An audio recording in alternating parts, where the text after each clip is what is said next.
Radio 2000 98.5 FM Community Program. सामाजिक हिंदी कार्यक्रम दर्पण Akashvani 2098.5 FM।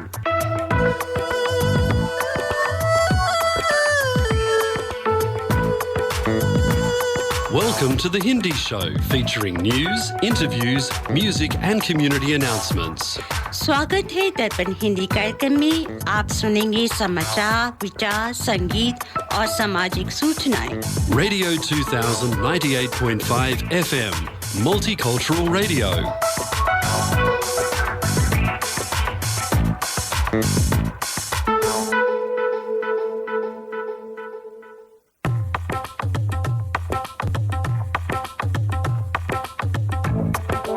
Radio 2000 98.5 FM Community Program.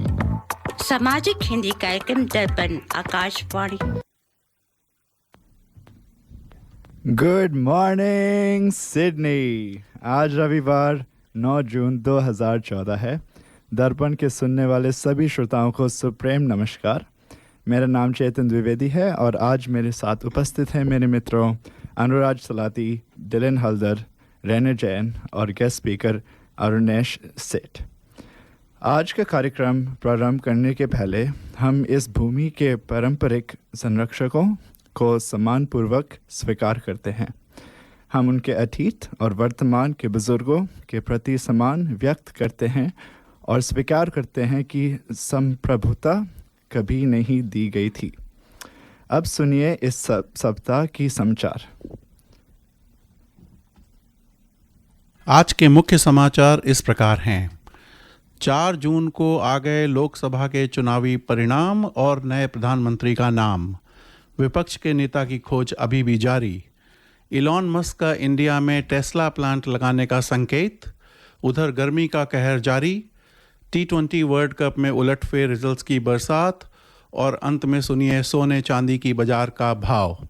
अभी हाल ही में संपन्न हुए लोकसभा चुनाव में भाजपा को 240 सीटें मिली हैं। ये बहुमत के आंकड़े 272 से 32 सीटें कम हैं। हालांकि एनडीए ने 293 सीटों के साथ बहुमत के आंकड़े को पार कर लिया है। एनडीए में भाजपा के अलावा 14 सहयोगी दलों के 53 सांसद हैं। 4 जून को जब चुनावी नतीजे जारी हुए तो कुछ मुद्दे अचानक चर्चा के पटल पर आ गए, जैसे लगभग सारे ही एग्जिट पोल्स का गलत साबित होना, यूपी खास तौर पर अयोध्या में भाजपा की हार, महाराष्ट्र में इंडिया गठबंधन की बढ़त, उड़ीसा में नवीन पटनायक की विदाई और पश्चिम बंगाल में एक बार फिर से ममता दीदी का मजबूत होकर उभरना। नेहरू के बाद मोदी जी लगातार तीसरी बार सत्ता पाने वाले पहले पीएम। 1962 के बाद किसी प्रधानमंत्री को पहली बार तीसरा कार्यकाल मिला है। प्रधानमंत्री नरेंद्र मोदी के शपथ ग्रहण समारोह के लिए विशिष्ट अतिथियों के आगमन की शुरुआत बांग्लादेश की प्रधानमंत्री शेख हसीना के शनिवार को राष्ट्रीय राजधानी पहुंचने के साथ हो गई है। और उधर इंडी अलायंस के नेताओं में विपक्ष के नेता की खोज जारी हो गई है। कांग्रेस सांसदों की मांग कि राहुल गांधी जी हमारे विपक्ष के नेता बने। इस पर राहुल गांधी जी बोले, मुझे कुछ वक्त दीजिए। 10 साल से लोकसभा में विपक्ष के नेता का पद खाली है। इन चुनावी नतीजों के बाद अमेरिकी इलेक्ट्रिकल व्हीकल मेकर टेस्ला के चीफ इलॉन मस्क ने लोकसभा चुनाव में भारतीय जनता पार्टी और उसके गठबंधन की जीत पर कार्यवाहक प्रधानमंत्री नरेंद्र मोदी जी को बधाई दी है। उन्होंने कहा कि वह अपनी कंपनियों को भारत में बेहतरीन तरीके से बिजनेस करने का इंतजार कर रहे हैं। प्रधानमंत्री मोदी ने इसके लिए मस्क का धन्यवाद दिया है। मोदी ने कहा कि देश में बिजनेस के लिए अच्छी स्थितियां उपलब्ध कराना जारी रखा जाएगा। मस्क ने सोशल मीडिया प्लेटफॉर्म एक्स पर एक पोस्ट में लिखा है कि दुनिया के सबसे बड़े लोकतांत्रिक चुनाव में जीत पर नरेंद्र मोदी को बधाई। अपनी कंपनियों के भारत में बेहतरीन तरीके से बिजनेस का मुझे इंतजार है। इस वर्ष अप्रैल में मस्क ने भारत का अपना दौरा टाल दिया था। हालांकि उन्होंने कहा था कि वह इस वर्ष देश का दौरा करने का इंतजार करेंगे। ऐसी अटकल थी कि मस्क इस दौरे के दौरान देश में टेस्ला के बिजनेस शुरू करने की घोषणा कर सकते हैं। अब सुनते हैं मौसम का हाल। यूपी, एमपी समेत 5 राज्यों में हीट वेव। मानसून केरल और महाराष्ट्र से एंट्री ले चुका है और तटीय इलाकों में बारिश शुरू हो चुकी है। हालांकि उत्तर भारत, मध्य भारत, उत्तर पश्चिम में अभी भी झुलसाने वाली गर्मी है। 7 जून को उत्तर प्रदेश के झांसी शहर में देश भर में सबसे ज़्यादा टेम्परेचर 45.8 डिग्री सेल्सियस दर्ज किया गया था। यही हाल राजस्थान, मध्य प्रदेश, हरियाणा, दिल्ली का भी रहा। इन राज्यों के करीब 14 शहरों में पारा 44 डिग्री से ज़्यादा रिकॉर्ड हुआ, जिसके कारण यहाँ अगले 2 दिन तक हीट वेव की स्थिति बनी रही। अगला समाचार है क्रिकेट जगत से। इस समय चल रहे T20 वर्ल्ड कप में अफगानिस्तान ने न्यूजीलैंड को 84 रनों से हरा दिया। यह अफगानिस्तान की न्यूजीलैंड पर किसी भी फॉर्मेट में पहली जीत है। इससे पहले वनडे और T20 में हुए सभी 4 मुकाबले न्यूजीलैंड के नाम रहे थे। अफगानिस्तान की इस वर्ल्ड कप में ये लगातार दूसरी जीत है। इससे पहले इस टीम ने युगांडा को 125 रन से हराया। टीम ग्रुप सी के टॉप पर है। इस वर्ल्ड कप में ये दूसरा उलटफेर रहा। इसके पहले अमेरिका ने पाकिस्तान को सुपर ओवर में हराया था। पाकिस्तान ही के खिलाफ आज भारत का मुकाबला है, जिसके लिए भारतीय टीम खुद को तैयार करने में जुटी हुई है। मैच के लिए रोहित ब्रिगेड कड़ी ट्रेनिंग ले रही है। गुरुवार को प्रैक्टिस के दौरान भारतीय कप्तान रोहित शर्मा के बाएं हाथ में जाकर गेंद लगी। फिजियो ने चोट का निरीक्षण किया। हालांकि रोहित ने प्रैक्टिस नहीं छोड़ी और लेकिन कुछ देर बाद वो ड्रेसिंग रूम में चले गए। हम उम्मीद करते हैं कि वो आज के मैच में पूरी तरह से फिट होकर खेलेंगे और भारत को जीत दिलाएंगे। और अब सुनिए वाणिज्य समाचार। राष्ट्रीय राजधानी दिल्ली के सराफा बाजार में शुक्रवार को चांदी और सोने के दामों में बढ़त। HDFC सिक्योरिटीज़ के मुताबिक लगातार दूसरे दिन मजबूत होती चांदी 2600 रुपये बढ़कर 95,900 रुपये प्रति किलोग्राम हो गई। इस बीच सोने की कीमत 150 रुपये की तेजी के साथ 73,650 रुपये प्रति 10 ग्राम हो गए। US डॉलर की विनिमय दर थी 83 रुपये 52 पैसे और ऑस्ट्रेलियन डॉलर की कीमत 55 रुपये और 3 पैसे। और इसी के साथ आज के समाचार समाप्त हुए। तो शायद आपने मेरी आवाज़ पहचानी हुई है। वो इसलिए क्योंकि मैं पिछले महीने में 2-3 बार दर्पण पे शो पे आ चुका हूँ गेस्ट बन के, और मेरे मित्रों अनुराज, डिलन और रैना भी आ चुके हैं। लेकिन आज का बहुत स्पेशल एपिसोड है क्योंकि आज ये युवा की गेस्ट टीम पूरे शो को होस्ट कर रही है। लेकिन फिर भी हम चाहते हैं कि आप भी हमारे साथ बात करें और हमारे व्हाट्सएप ग्रुप में अपने सोच डालते जाइए। और अगर आपको नॉर्मल होस्ट से ज़्यादा अच्छे लगे हम लोग, तो वो भी बता देना हम लोग को। और आज की पहली बिना गूगल करे आप अपना आंसर व्हाट्सएप में आप भेज सकते हैं।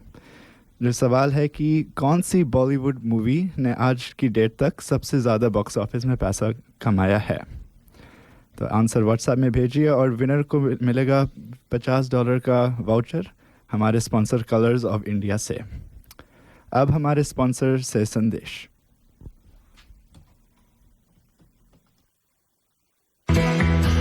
भाई साहब, ये करी मास्टर्स और अन्य मसालों में क्या अंतर है? बहन जी, करी मास्टर्स कंप्लीट करी मिक्स है। इसमें अनियन, गार्लिक, जिंजर, टमाटर, नमक, मिर्च, हल्दी, धनिया व सभी मसाले मिले हुए आते हैं। ये बनाने में बहुत ही आसान और खाने में लाजवाब है। It's so easy. इनकी वेबसाइट का एड्रेस है www.currymasters.com.au।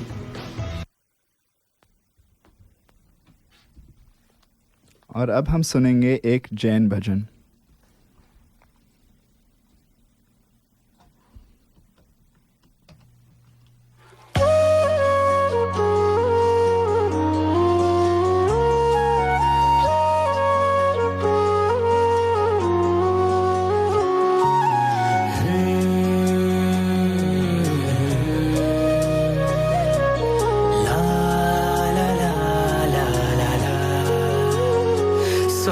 परमात्मा एक मेरी प्रार्थना आप जैसी ही हो, मेरी आराधना आप जैसा बनो। जग से संयम लिया, धन शासन किया, दूसरों के लिए अपना जीवन जिया। आप जैसा जियो, आप जैसा जियो, आप जैसा बनो, आप जैसा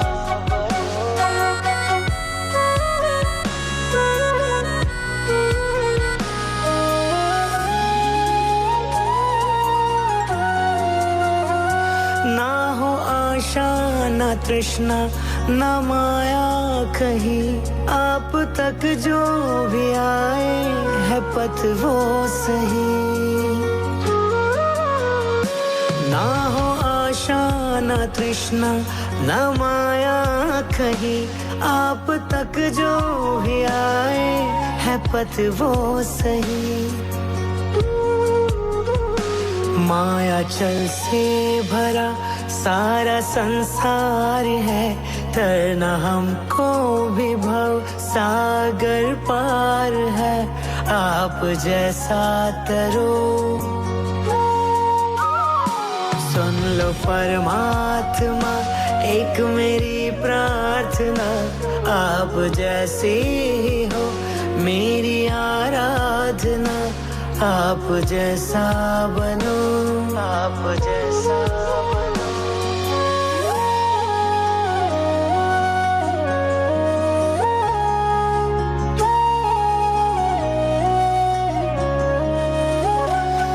जो जीवन में है चंद घड़ियां मेरी, इसकी हर श्वास हो आपके नाम ही। ये जो जीवन में है चंद घड़ियां मेरी, इसकी हर श्वास हो आपके नाम ही। युग के आदर्श है आप ही तो सदा, आप जग में रहे जग से हो के जुदा। आप जैसा रहो,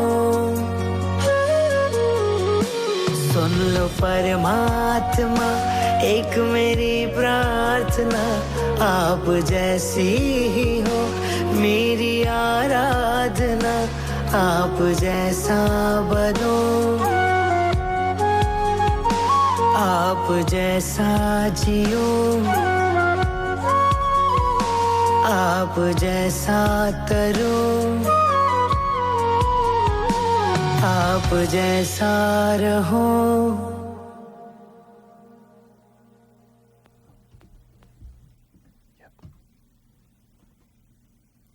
और अभी एक और स्पॉन्सर का संदेश।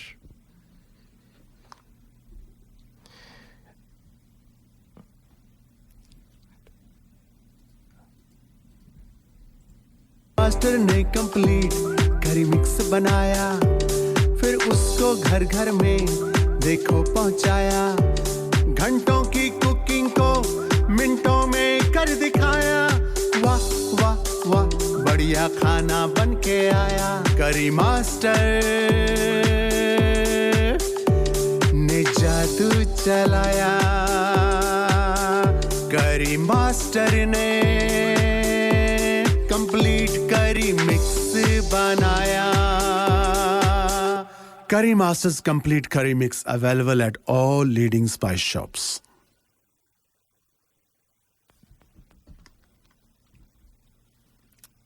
ये था हमारे स्पॉन्सर का संदेश। आज हमारी टॉपिक्स में बहुत कुछ कवर करेंगे। हम लोग बात करेंगे स्कैम्स के बारे में, रिलेशनशिप्स और शादी, जो कि थोड़े लोग बोलते हैं शादी ही सबसे बड़ा स्कैम है, और थोड़ा सा बात करेंगे फिटनेस और जिम्नास्टिक्स के बारे में भी। अरे लगता है कि ऑलरेडी एक लिसनर्स को कोई फ़ोन आ रहा है, चलो इसको उठाते हैं। Hello, You have a virus and need to pay $1,000 और दर्पण शेष हो गया। दर्पण हमेशा के लिए शेष हो जाएगा? ओह नो, कैसे इसको मैं ठीक करूं, क्या कहाँ ट्रांसफ़र करूं पैसा? गोलमाल है भाई, सब गोलमाल है। अरे गाइस, मुझे लगता है कि ये एक स्कैम है। ये स्कैम है? अच्छा हुआ तुमने बताया, नहीं तो मैं बहुत सारा पैसा भी लूज़ करता। आपको शायद यकीन नहीं होगा, ये तो एक स्किट था, लेकिन ऑस्ट्रेलिया में हर साल लास्ट ईयर करीब $1 बिलियन लोग ने दिया है स्कैम्स में। ये यहाँ की एक बहुत बड़ी प्रॉब्लम है और इसके बारे में हम लोग थोड़ा आज बात करना चाहते थे, हम लोग की कम्युनिटी में इसकी थोड़ी अवेयरनेस रेस करने के लिए। तो मैं शायद पहले डिलन से एक सवाल पूछूंगा कि स्कैम ये क्या होते हैं, व्हाट आर स्कैम्स, और इसके कॉमन टाइप्स ऑफ स्कैम क्या होते हैं? Thank you, Chetan ji. Scam is a बहुत important issue actually. ये society it's important to keep track of what scams there are. So many scams in the world. So like Microsoft scam, you have email scam, so many scams that you need to understand to be watching out for. So when you stay protected, you need to make sure that, you know, check your emails and you're not being watched by anyone sending these messages to your thing, impersonating you. Normally the scams hai from perspective of you have signed up to something or you have done something, and they send it and they think, oh, this is from a service that I have used. Lekin always there is a little bit of a difference. Main difference is that there is always misspellings and they target you because they have your information.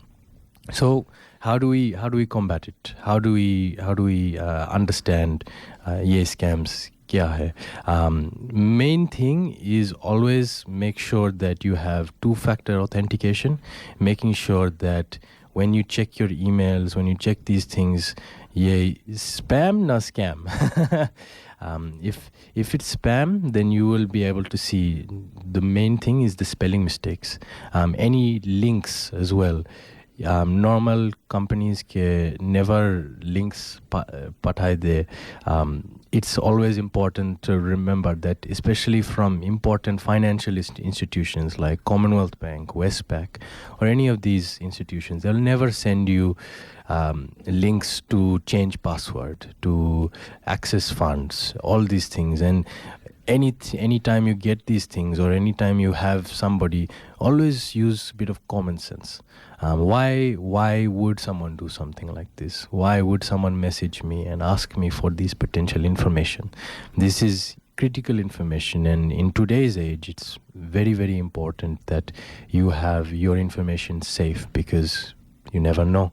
You don't want that accessed by anyone that's not yourself. और एक important बात ये भी है कि अगर आपको लगता है कि ये इंस्टीट्यूशंस ने आपको फ़ोन किया है, तो instead of giving your details straight away, आप कट द कॉल और आप जाके इंस्टीट्यूशन को फ़ोन करिए, उनके ऑफिशियल वेबसाइट्स पे जाओ और ऑफिशियल चैनल से आप कॉन्वर्जेशन बढ़ाइए to confirm that if this was a legitimate thing or not. Most common kinds of things that I usually get is you have some tax you haven't paid, phone calls, you know, from the tax office, so-called tax office. Or another common one these days in the messaging है कि तुम्हारा e-tag वाला toll आपने पे नहीं किया। मैंने तो कभी टोल पे जाया ही नहीं अभी the last 2 months. I think आप लोगों ने अच्छी पॉइंट रेस किया कि आई थिंक आज के जो स्कैमर्स हैं काफ़ी अब एडवांस्ड हो रहे हैं और वो समझ रहे हैं कि किन लोग को टारगेट करना है, और वो specially I think vulnerable communities और लोग को टारगेट करते हैं। तो स्पेशली जो एल्डरली लोग होते हैं या जिनको शायद इंग्लिश की कम स्ट्रॉन्ग अंडरस्टैंडिंग है, और वो ऑफन जैसे कोई फियर बेस्ड चीज़ें भी ट्राई करते हैं कि जैसे अनुराज ने बोला कि आपके टैक्सेस ड्यू नहीं है और अगर नहीं ये तुरंत ट्रांसफ़र करोगे तो देन आप ट्रबल में आ जाओगे, आपका वीज़ा या इमिग्रेशन का इशू कर देंगे। या एक दूसरा कॉमन स्कैम था बीच में जो ये कार एक्सीडेंट बोलते हैं कि आपकी कार एक्सीडेंट हुई थी लास्ट ईयर और जो पर्सन है वो आपको सू कर रहा है, अब यहाँ ट्रांसफ़र करो ये पैसा। तो इन सिचुएशंस में बहुत मतलब क्रिटिकल रहना है, कि बहुत विजिलेंट रहना है कि ये एग्जैक्टली क्या हो रहा है. हमेशा अगर कोई डाउट है तो पुलिस में जा सकते हो या अपने लॉयर या इंश्योरेंस कंपनी से कंसल्ट करो पहले, बिना कोई पैसा ट्रांसफ़र करने से पहले, क्योंकि एक बार जब पैसा चला जाता है तो रिकवर करना काफ़ी मुश्किल होता है. लेकिन अगर आपने कर भी लिया है तो कभी कभी बैंक से अगर बात करोगे तो शायद वो ट्रांसफ़र वो रिटर्न कर सकते हैं अगर इनफ टाइम नहीं गया आगे. रैना, आपके पास कोई थॉट्स हैं? आपने शायद सोशल मीडिया में स्कैम्स कोई देखे होंगे. हाँ, अभी बहुत सारे स्कैम्स चल रहे हैं. 2-3 दिन पहले मेरे फ़ोन पे खुद एक स्पैम आया था कि मेरा टैक्स रिटर्न ड्यू है, और बहुत रियलिस्टिक लग रहा था. मैंने करना नहीं चाहिए था. जब भी कोई स्पैम में आपको लिंक दिखे कभी मत दबाइए, लेकिन मैंने दबा दिया था और वो मुझे माईगव वेबसाइट पे लेकर गया था. ये ऑब्वियसली प्रॉपर वेबसाइट नहीं था, लेकिन इतना रियल लग रहा था कि अगर आपने यूज़र नेम और पासवर्ड उसमें डाल दिया तो मतलब सोचो कि एक थर्ड पार्टी के पास आपके माईगव डिटेल्स आ गए. तो इन सिचुएशंस में बहुत इंपॉर्टेंट है कि आप सावधान रहें और कभी लिंक्स नहीं दबाएं, कभी क्रिटिकल इन्फॉर्मेशन कभी नहीं डालें. और कोई डाउट हो तो जैसे दोस्तों ने पहले मेंशन किया था, उनके पहले ऑफिशियल वेबसाइट पे जाओ, फिर लॉगिन करो और चेक कर लो कि कुछ आउटस्टैंडिंग है या कुछ ड्यू है कि वगैरह वगैरह. हाँ, ज़रूर. और आई थिंक आपने अच्छा पॉइंट रेस किया कि ये अब टेक्नोलॉजिकली बहुत मतलब बढ़ रहे हैं कि आपको पता भी नहीं चलेगा कि ये चीज़ें फेक हैं. और आई थिंक एक्चुअली एक का इनपुट मैं देना चाहता हूँ श्रोताओं. Do not react, always act. If you fundamentally capture this point, then you will be able to avoid. So always act, do not react. Irrespective, sometime वो बोलेंगे कि हम आपको जेल में डाल देंगे, हम आपको ये कर देंगे. उनको बोलो पहले जेल में डाल दो, हम बाद में बात करेंगे. कुछ नहीं करना है, आप चुपचाप हो जाइए, देखिए. And if you can have this 1 minute of gap, आपको कोई स्कैम नहीं कर सकता. ये मेरी गारंटी है. कितना भी बड़ा स्कैम हो, कुछ भी हो, आपको रिएक्ट नहीं करना. ये मेरा एक सुझाव है छोटा सा. यदींद्र जी, मैं आपको एक कहानी बताऊं. थोड़े महीनों पहले, और ये जब जो चेतन बोल रहा था कि स्कैमर्स अब बहुत सोफिस्टिकेटेड बन गए, तो मुझे इंस्टाग्राम पे एक नोन अकाउंट से मैसेज आया कि मैंने इस चीज़ के लिए मेरा नाम रखा है और एक सॉर्ट ऑफ एक इलेक्शन जैसा है, क्योंकि एक एंटरप्रेन्योरियल टीम की मैं मेंटोर हूँ, और उसके लिए तुम लॉगिन करो और मेरे नाम पे एक वोट डाल दो. और इतना बिलीवेबल था क्योंकि वो जिससे नोन अकाउंट से वो मैसेज आया था वो ये सब काम एक्चुअली करते थे, सच में एक्चुअली करते. तो मुझे लगा कि ये सच्चा होगा. तो फिर मैं गया और जा रहा था और you know it got to the stage where the account said you need to log in to your Facebook password and email, your Facebook account through this and then change your password. फिर मुझे लगा कि यार मैं तो फंस गया.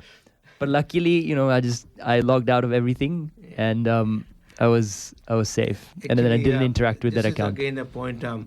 Even on what apps do you get Messenger, Facebook, or same guy, same photo, everything, and say how's it being. And you can understand from the tone as well. Normally your friend, suppose your friend, he will call you, hey Anuraj, what's happening, man? Like something like that. And he will call you something differently. Then you will know there's something fishy here. So always have a bit of pause, do not react, and you will be okay. तो किसी और के पास scam की कहानी है? मैं actually सोच रहा था कि हमारे जो श्रोताओं हैं आज, अगर आपके पास कोई ऐसी स्टोरी है या आप जानते हो कि किसी के साथ कुछ हुआ तो व्हाट्सएप में भेज दो. हमें अगर कुछ इंटरेस्टिंग लगे शायद आपकी कहानी भी पढ़ लें, और उस तरीके से और लोग को भी अवेयरनेस पता चलेंगी कि क्या क्या टाइप ऑफ स्कैम्स होते हैं. क्योंकि अब इस एक शो में हम लोग कवर भी नहीं कर पाएंगे कितने अलग अलग टाइप्स हैं, क्योंकि इसमें कोई जितना क्रिएटिव स्कैमर्स को होना है हो सकते हैं. कभी किसी को इम्पर्सनेट करते हैं, कभी कुछ शायद मार्केट प्लेस या फेसबुक पे वो चीज़ें बेचते हैं जो कि असली नहीं होती हैं, और फिर पैसा ले लेते हैं और फिर छू हो जाते हैं. हाँ, कभी या वो वाला भी हुआ है कि आप फेसबुक मार्केट प्लेस या किसी भी मार्केट प्लेस पे जाओ तो प्रोडक्ट परचेस करने के पहले प्रोडक्ट जाओ और देखो, क्योंकि और Absolutely. I think ये मेरा एक scam है. This marketplace is most common kind of place for scams actually. मैं एक photographer हूँ, तो I'm always looking for a good deal on a good camera. So sometimes some things are too good to be true. So I saw a deal, a very good deal on a very nice camera. It is called greed, my friend. Greed, yes. The Western capitalism greed बहुत अच्छी नहीं है. लेकिन मैं एक बहुत अच्छी deal देखता on Gumtree, and then I messaged without looking, without checking this person is real, and I sent money, lots of money to this guy. Luckily, आपको बताना है कि आपको बताना है दर्शकों को कि कितना पैसा आपने दिया. Too much. No. बहुत almost like 3,000 for this. It seemed completely legitimate. लेकिन मैं proven track record of selling great cameras on low cost. Exactly. Most important thing is that these cameras will always be in remote locations. So as you said, like, they will be hard to actually see in person. And if they can't see you in person, they will not actually meet with you. So what happened was I actually insisted to do through PayPal. So whenever any kind of online transaction, always use some platform like PayPal, where you can get your safety of money back. That was really important. I had to wait 1 month to get my money back, but mera scam hai, and now I get every day almost like 20-30 spam emails. So always just be careful, and if you do receive spam emails, just remember, as Yatinder ji said, don't react, because if you react, then there is action. They will act, they will go harder, they will notice you are active, they will message you, they will keep sending you things. You never know. So there's lots of scams, like yoga scams. I think that would be a very interesting story. I don't know if anybody has got that story there, but I think main lesson है कि अगर कोई भी deal या कोई भी offer या investment, it looks मतलब too good to be true, then probably too good to be true है, और वो सही नहीं है. तो थोड़ा केयरफुल रहो. और आई थिंक एक दूसरा एक माइंड में आता है जो एक स्कैम अभी आजकल पॉपुलर है. अभी हम लोग थोड़ी देर में बात करेंगे डेटिंग और डेटिंग ऐप्स के बारे में, लेकिन उन प्लेटफॉर्म्स में भी बहुत सारे फेक प्रोफाइल अब आ रहे हैं. तो अगर कोई लड़का या लड़की भी मैसेज करे आपसे जो बहुत ज़्यादा ही खूबसूरत है और आपके लीग से लग रहा है बाहर है, तो उसमें भी थोड़ा केयरफुल रहो. ठीक है. हमारे साथ स्टूडियो में अरुणेश अंकल भी हैं. आपके कोई थॉट्स हैं स्कैम्स के ऊपर? आपकी इंजीनियरिंग के जो बैकग्राउंड में आप फील्ड में काम करते हो, आप कभी एक स्कैम के विक्टिम बने हो? कि आपकी स्कैमर है? स्कैम का विक्टिम. पहले तो सबको बहुत बहुत नमस्कार, good morning. I think whether is really nice outside, तो आज का दिन बहुत अच्छा है और आपसे मिलके बहुत खुशी महसूस कर रहा हूँ. ये स्कैम डेफिनेटली मुझे मैसेजेस आते रहते हैं, और एक दो बारी जब कोविड के दिनों में बहुत मैसेजेस आते थे कि आप you have got Covid and all that stuff, you have to reach there anyway. But मेरा एक बहुत अच्छा दोस्त है जो रियल एस्टेट में था, तो उसके कन्वेंसर को सुबह सुबह ईमेल आई कि डील डन है, तो आप पैसा जो है रिलीज़ कर दीजिए इस अकाउंट में. तो उसने पैसा रिलीज़ कर दिया, और रियल एस्टेट जो मेरा फ्रेंड था उसको फ़ोन कर दिया कि मैंने मनी रिलीज़ कर दिया है. पर उसने कहा कि मैंने तो आपको भेजा ही नहीं कुछ. तो $33,000 जो थे वो एक सेकेंड में वो निकल गए. अब चीज़ ये है कि देखिए, स्कैम तो चलते रहेंगे, ये पार्ट है. ये अब सोसाइटी में को इसको एक्सेप्ट करना चाहिए कि ये स्कैम हमारी लाइफ का एक पार्ट है. अब इससे आप छुटकारा नहीं पा सकते, क्योंकि वो नए स्कैम ढूंढ लेंगे. नाउ एवरी इंडस्ट्री, चाहे आप, क्योंकि आप मनी देते हैं तो आप बैंक से देते हैं मनी, तो बैंक के ने स्टैंडर्ड ऑपरेटिंग प्रोसीजर अपने अपडेट करते रहते हैं. जो स्कैम्स आते हैं उनको मद्देनज़र रखते हुए, तो पहले आप जिस भी फाइनेंशियल इंस्टीट्यूशन से आप डील कर रहे हैं तो उनकी वेबसाइट पे जाइए, वहाँ पे सारे स्टैंडर्ड ऑपरेटिंग प्रोसीजर होते हैं। सेकेंडली, जो कन्वेंसर ने जो मनी रिलीज़ की तो उसको ये पता नहीं था कि जो उनकी सॉलिसिटर्स की वेबसाइट्स हैं वहाँ पे भी स्टैंडर्ड ऑपरेटिंग प्रोसीजर्स हैं कि आपने ऐसा पैसे या उनकी स्टैंडर्ड्स क्या हैं। तो then he had to go to that, but it was not real estate guys fault, but ये जो फॉल्ट था वो फिर आया उसके सॉलिसिटर के ऊपर, तो his insurance had to pay that money. So now we have to protect ourselves, we have to protect others, but सबसे अच्छी बात है आप खुद को प्रोटेक्ट करें सबसे पहले, राइट? वो approach I think is the almost foolproof, but आप स्कैम का पार्ट डेफिनेटली बनेंगे। Bad luck. Thanks Anurag ji. एक तो पहले तो आपका दर्पण रेडियो में आपका बहुत बहुत स्वागत है। थैंक यू आप जी। पहली बार आए हैं जी। धन्यवाद। आप यंग हमारी टीम को प्रोत्साहन करने के लिए, आप भी यंग हैं बाय द वे, इसलिए आपको बुलाया। इतना नहीं। नहीं, मैं सच बता रहा हूँ, जब भी मैं आपसे मिलता हूँ आपकी जो बातें होती हैं, it's always young, always full of energy. Thank you जी। आप हमेशा आप पाएंगे श्रोताओं, एक चीज़ है किसी भी स्कैम में, वो होता है panic, urgent, now, immediately. If you just kind of avoid that part, I'm pretty sure you will be able to save yourself, your money, your well-being, your emotions as well. आजकल जैसे अभी आपने बोला था चेतन जी कि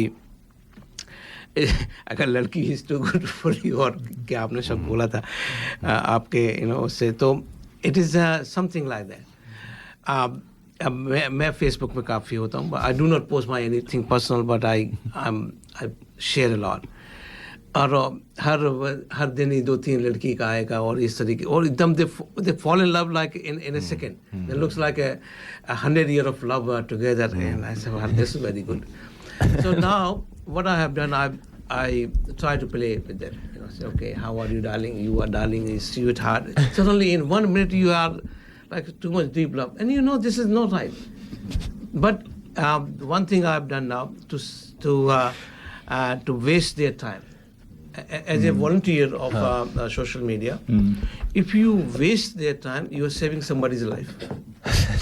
So this is what I do now. नहीं uncle, ऐसा नहीं है। अलग किस्म का आप सोशल वर्क कर रहे हैं अंकल। आप अपने आप को वैसे अंडरसेल कर रहे हो अंकल। अगर आपके बहुत लड़कियां आ रही हैं तो उसके लिए रीजन है। नहीं, आई थिंक बहुत अच्छा पॉइंट दिया। एक और आजकल बड़ा स्केल पे स्कैम्स जो हो रहे हैं, वो आप शायद दर्शकों जानते होंगे कि क्रिप्टो वर्ल्ड में बहुत सारे स्कैम्स होते हैं, और उसमें यूजुअली स्ट्रक्चर क्या होता है कि जैसे यतीन्द्र जी ने बोला कि बाय नाउ, अभी बहुत होगा, लॉट्स ऑफ प्रॉमिस कि ये प्रोडक्ट और ये जो कॉइन है वो बहुत जल्दी ऊपर आएगा और अभी आप बाय कर लो। और एक्चुअली मैं भी ऐसे एक स्कैम में एक बार पड़ा था। उसमें क्या था कि ये जो क्रिएटर्स थे वो 2 क्रिएटर्स थे, एक फाइनेंस संभाल रहा था और दूसरा वो ब्लॉकचेन का वो टेक्नोलॉजी था, उसने वो बनाया था। एक वो ब्लॉकचेन वाला एक विज किट जैसा था, और जो फाइनेंस वाला था वो ट्विटर पे किसी को उनकी आइडेंटिटी पता नहीं थी। जब ये कॉइन टैंक हुआ तब उसकी आइडेंटिटी निकली। उसने कनाडा में ऑलरेडी एक बहुत $multi-million, $10s of millions का स्कैम करके भाग चुका था, और उसने ये दूसरा प्रोजेक्ट किया था। इसलिए बहुत सावधान रहे, और क्रिप्टो वर्ल्ड में आपका पैसा ध्यान से ऐड करें। नहीं, जो भी वही पहला पॉइंट था कि अगर something seems to good to be true, बोलेंगे कि 21 दिन में आपका पैसा डबल कर देंगे, तो प्रोबेबली सच नहीं है। और दूसरा आई थिंक मैं बस टच करना चाहता हूँ वेरी क्विकली कि अगर आपके साथ कुछ स्कैम हो गया है तो क्या करना चाहिए, क्योंकि काफ़ी लोग यहाँ डर से फिर कुछ आगे एक्ट नहीं करते हैं या दुख से। तो इम्पॉर्टेंट है कि अगर कुछ हो जाए सबसे पहले तो बैंक में रिपोर्ट करना चाहिए। चेतन जी, एक काम करते हैं, एक थोड़ा सा ब्रेक ले लेते हैं और उसके बाद में हम सोल्यूशन पे आते हैं कि श्रोताओं को कैसे बचाया जाए। स्वाद की एक ऐसी दुनिया में कदम रखें जहां हर व्यंजन पारंपरिक तौर से बनाया जाता है। Colours of India restaurant Parramatta में हम आपको असली भारतीय भोजन का अनुभव प्रदान करवाने पर गर्व महसूस करते हैं, जो स्वाद को और निखारेगा और आपको अधिक खाने की लालसा देगा। आपके हर खास आयोजन जैसे कि birthday parties, baby shower, anniversary parties इत्यादि के लिए हमारा इवेंट हॉल उपलब्ध है। इतना ही नहीं, हमारे आउटडोर लाइव केटरिंग के साथ अपने आयोजन में 4 चांद लगाएं। मुंह में पानी लाने वाली चाट के लाइव स्टेशन, सामने बनती गरम गरम जलेबियां और पुरानी दिल्ली के चना भटूरे का भरपूर आनंद लें। अधिक जानकारी के लिए हमसे संपर्क करें colorsofindia.com.au। ठीक है श्रोताओं, ये हमारे स्पॉन्सर का संदेश था। और बस रिमाइंडर कि अगर आप व्हाट्सएप पे ग्रुप में हो तो अपनी स्कैम स्टोरी भेज देना। और अभी हम लोग एक गाना सुनेंगे।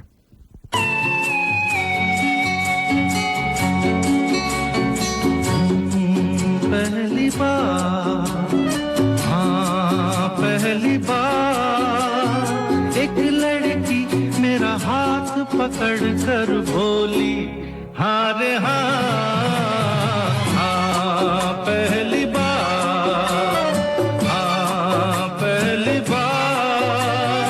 एक लड़की मेरा हाथ पकड़ कर बोली हाँ रे हाँ,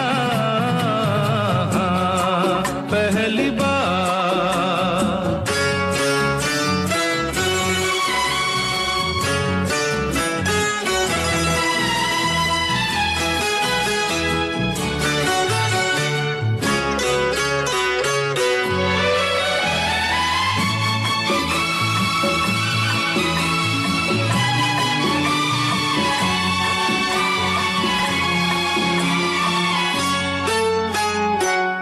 को न पता चला क्या हो गया, ऐसी मिली नजर के दिल खो गया। किसी को न पता चला क्या हो गया, ऐसी मिली नजर के दिल खो गया।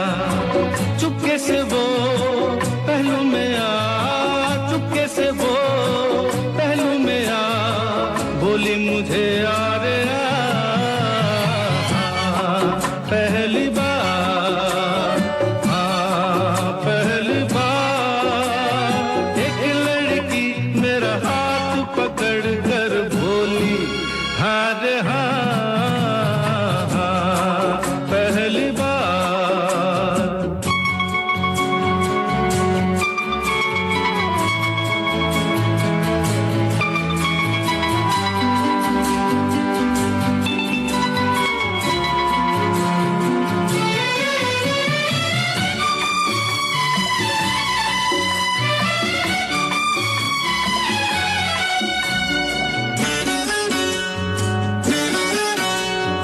नशा आंखों में अब छाने लगा है, मजा जीने का अब आने लगा है।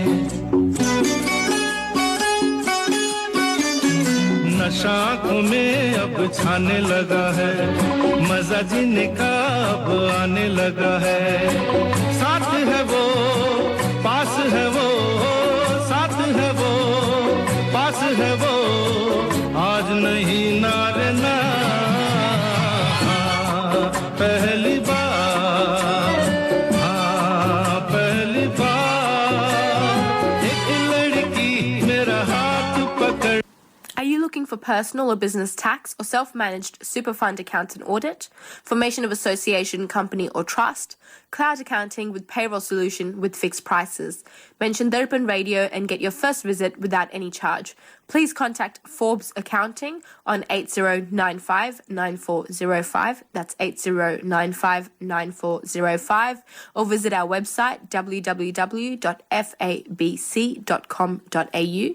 Our address is Suite 1, 168 Burwood Road, Burwood. Forbes Accounting and Business Consultants are proud sponsors of Darpan Radio. ठीक है हमारे श्रोताओं, अभी हम लोग बात कर रहे थे स्कैम्स के टॉपिक पर, और बस मैं वेरी क्विकली बिफोर हम लोग मूव ऑन करते हैं टच करना चाहता हूँ कि अगर आपके साथ कुछ ऐसा स्कैम हुआ है तो आपको क्या करना चाहिए? फर्स्ट चीज़ है कि पैनिक मत करो। पहले काम रहना ज़रूरी है, जैसे अंकल कह रहे थे।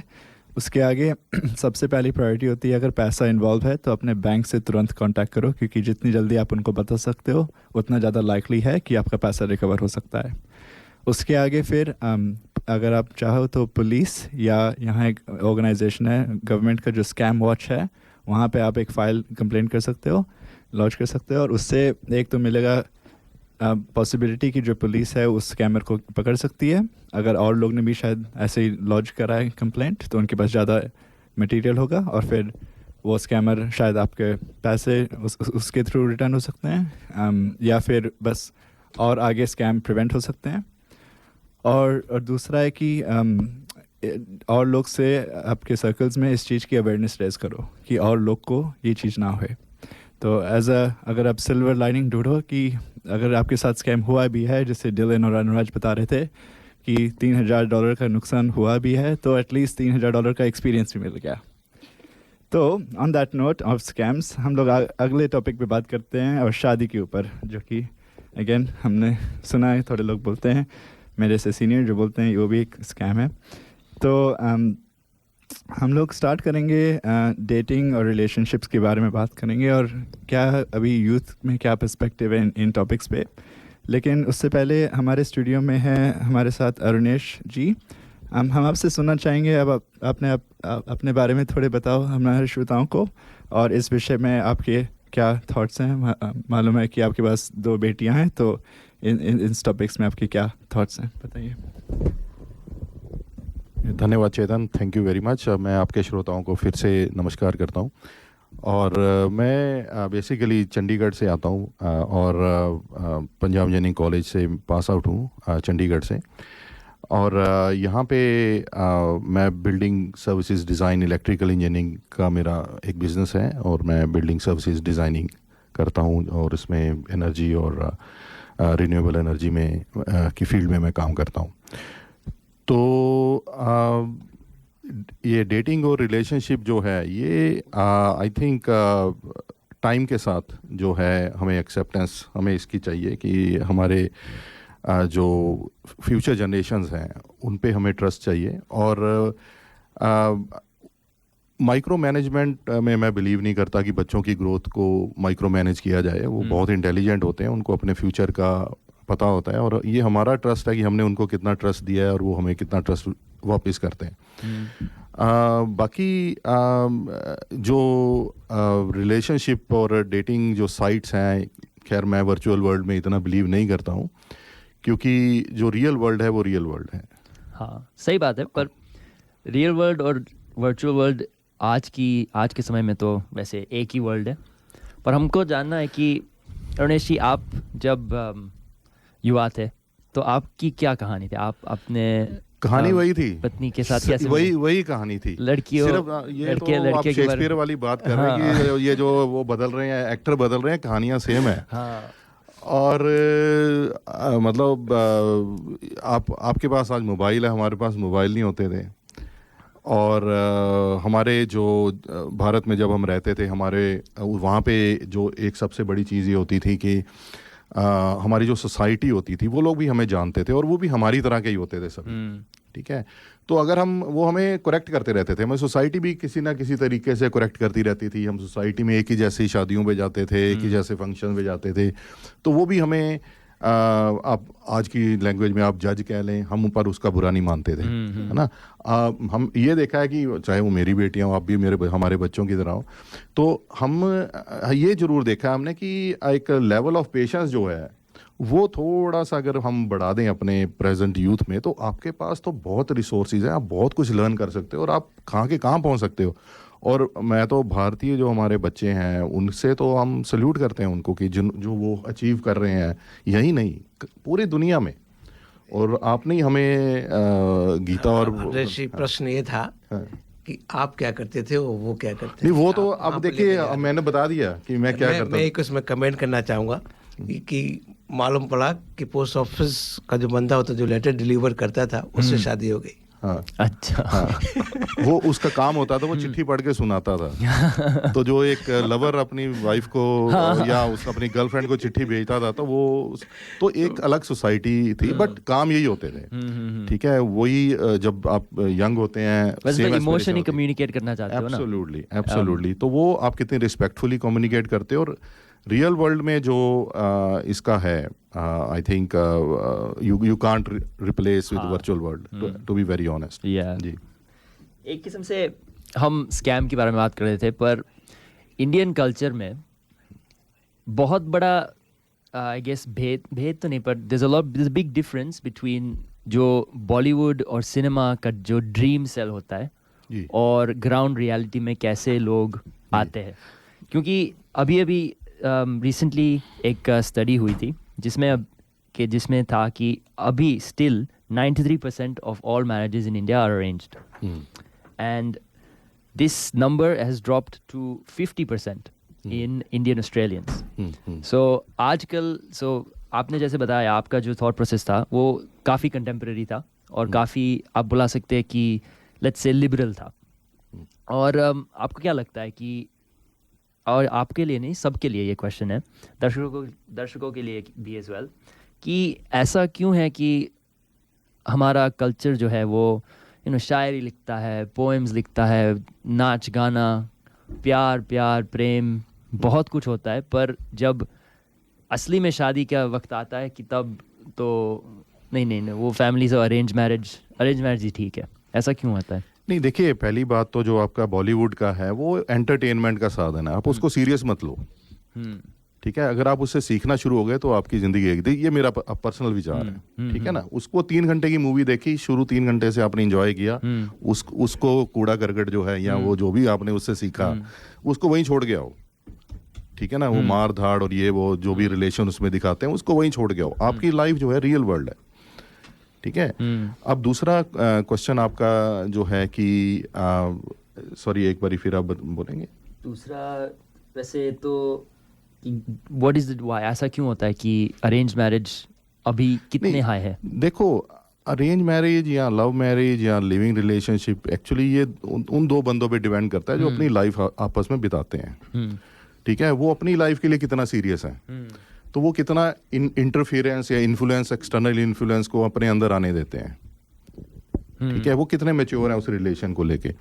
तो आई थिंक वो एक ज़्यादा सोचने वाली बात है कि दो बंदों ने जिन्होंने ज़िंदगी बितानी है वो उसको कैसे लेते हैं। ठीक है, वो कितने कॉन्फिडेंट है अपने बारे में।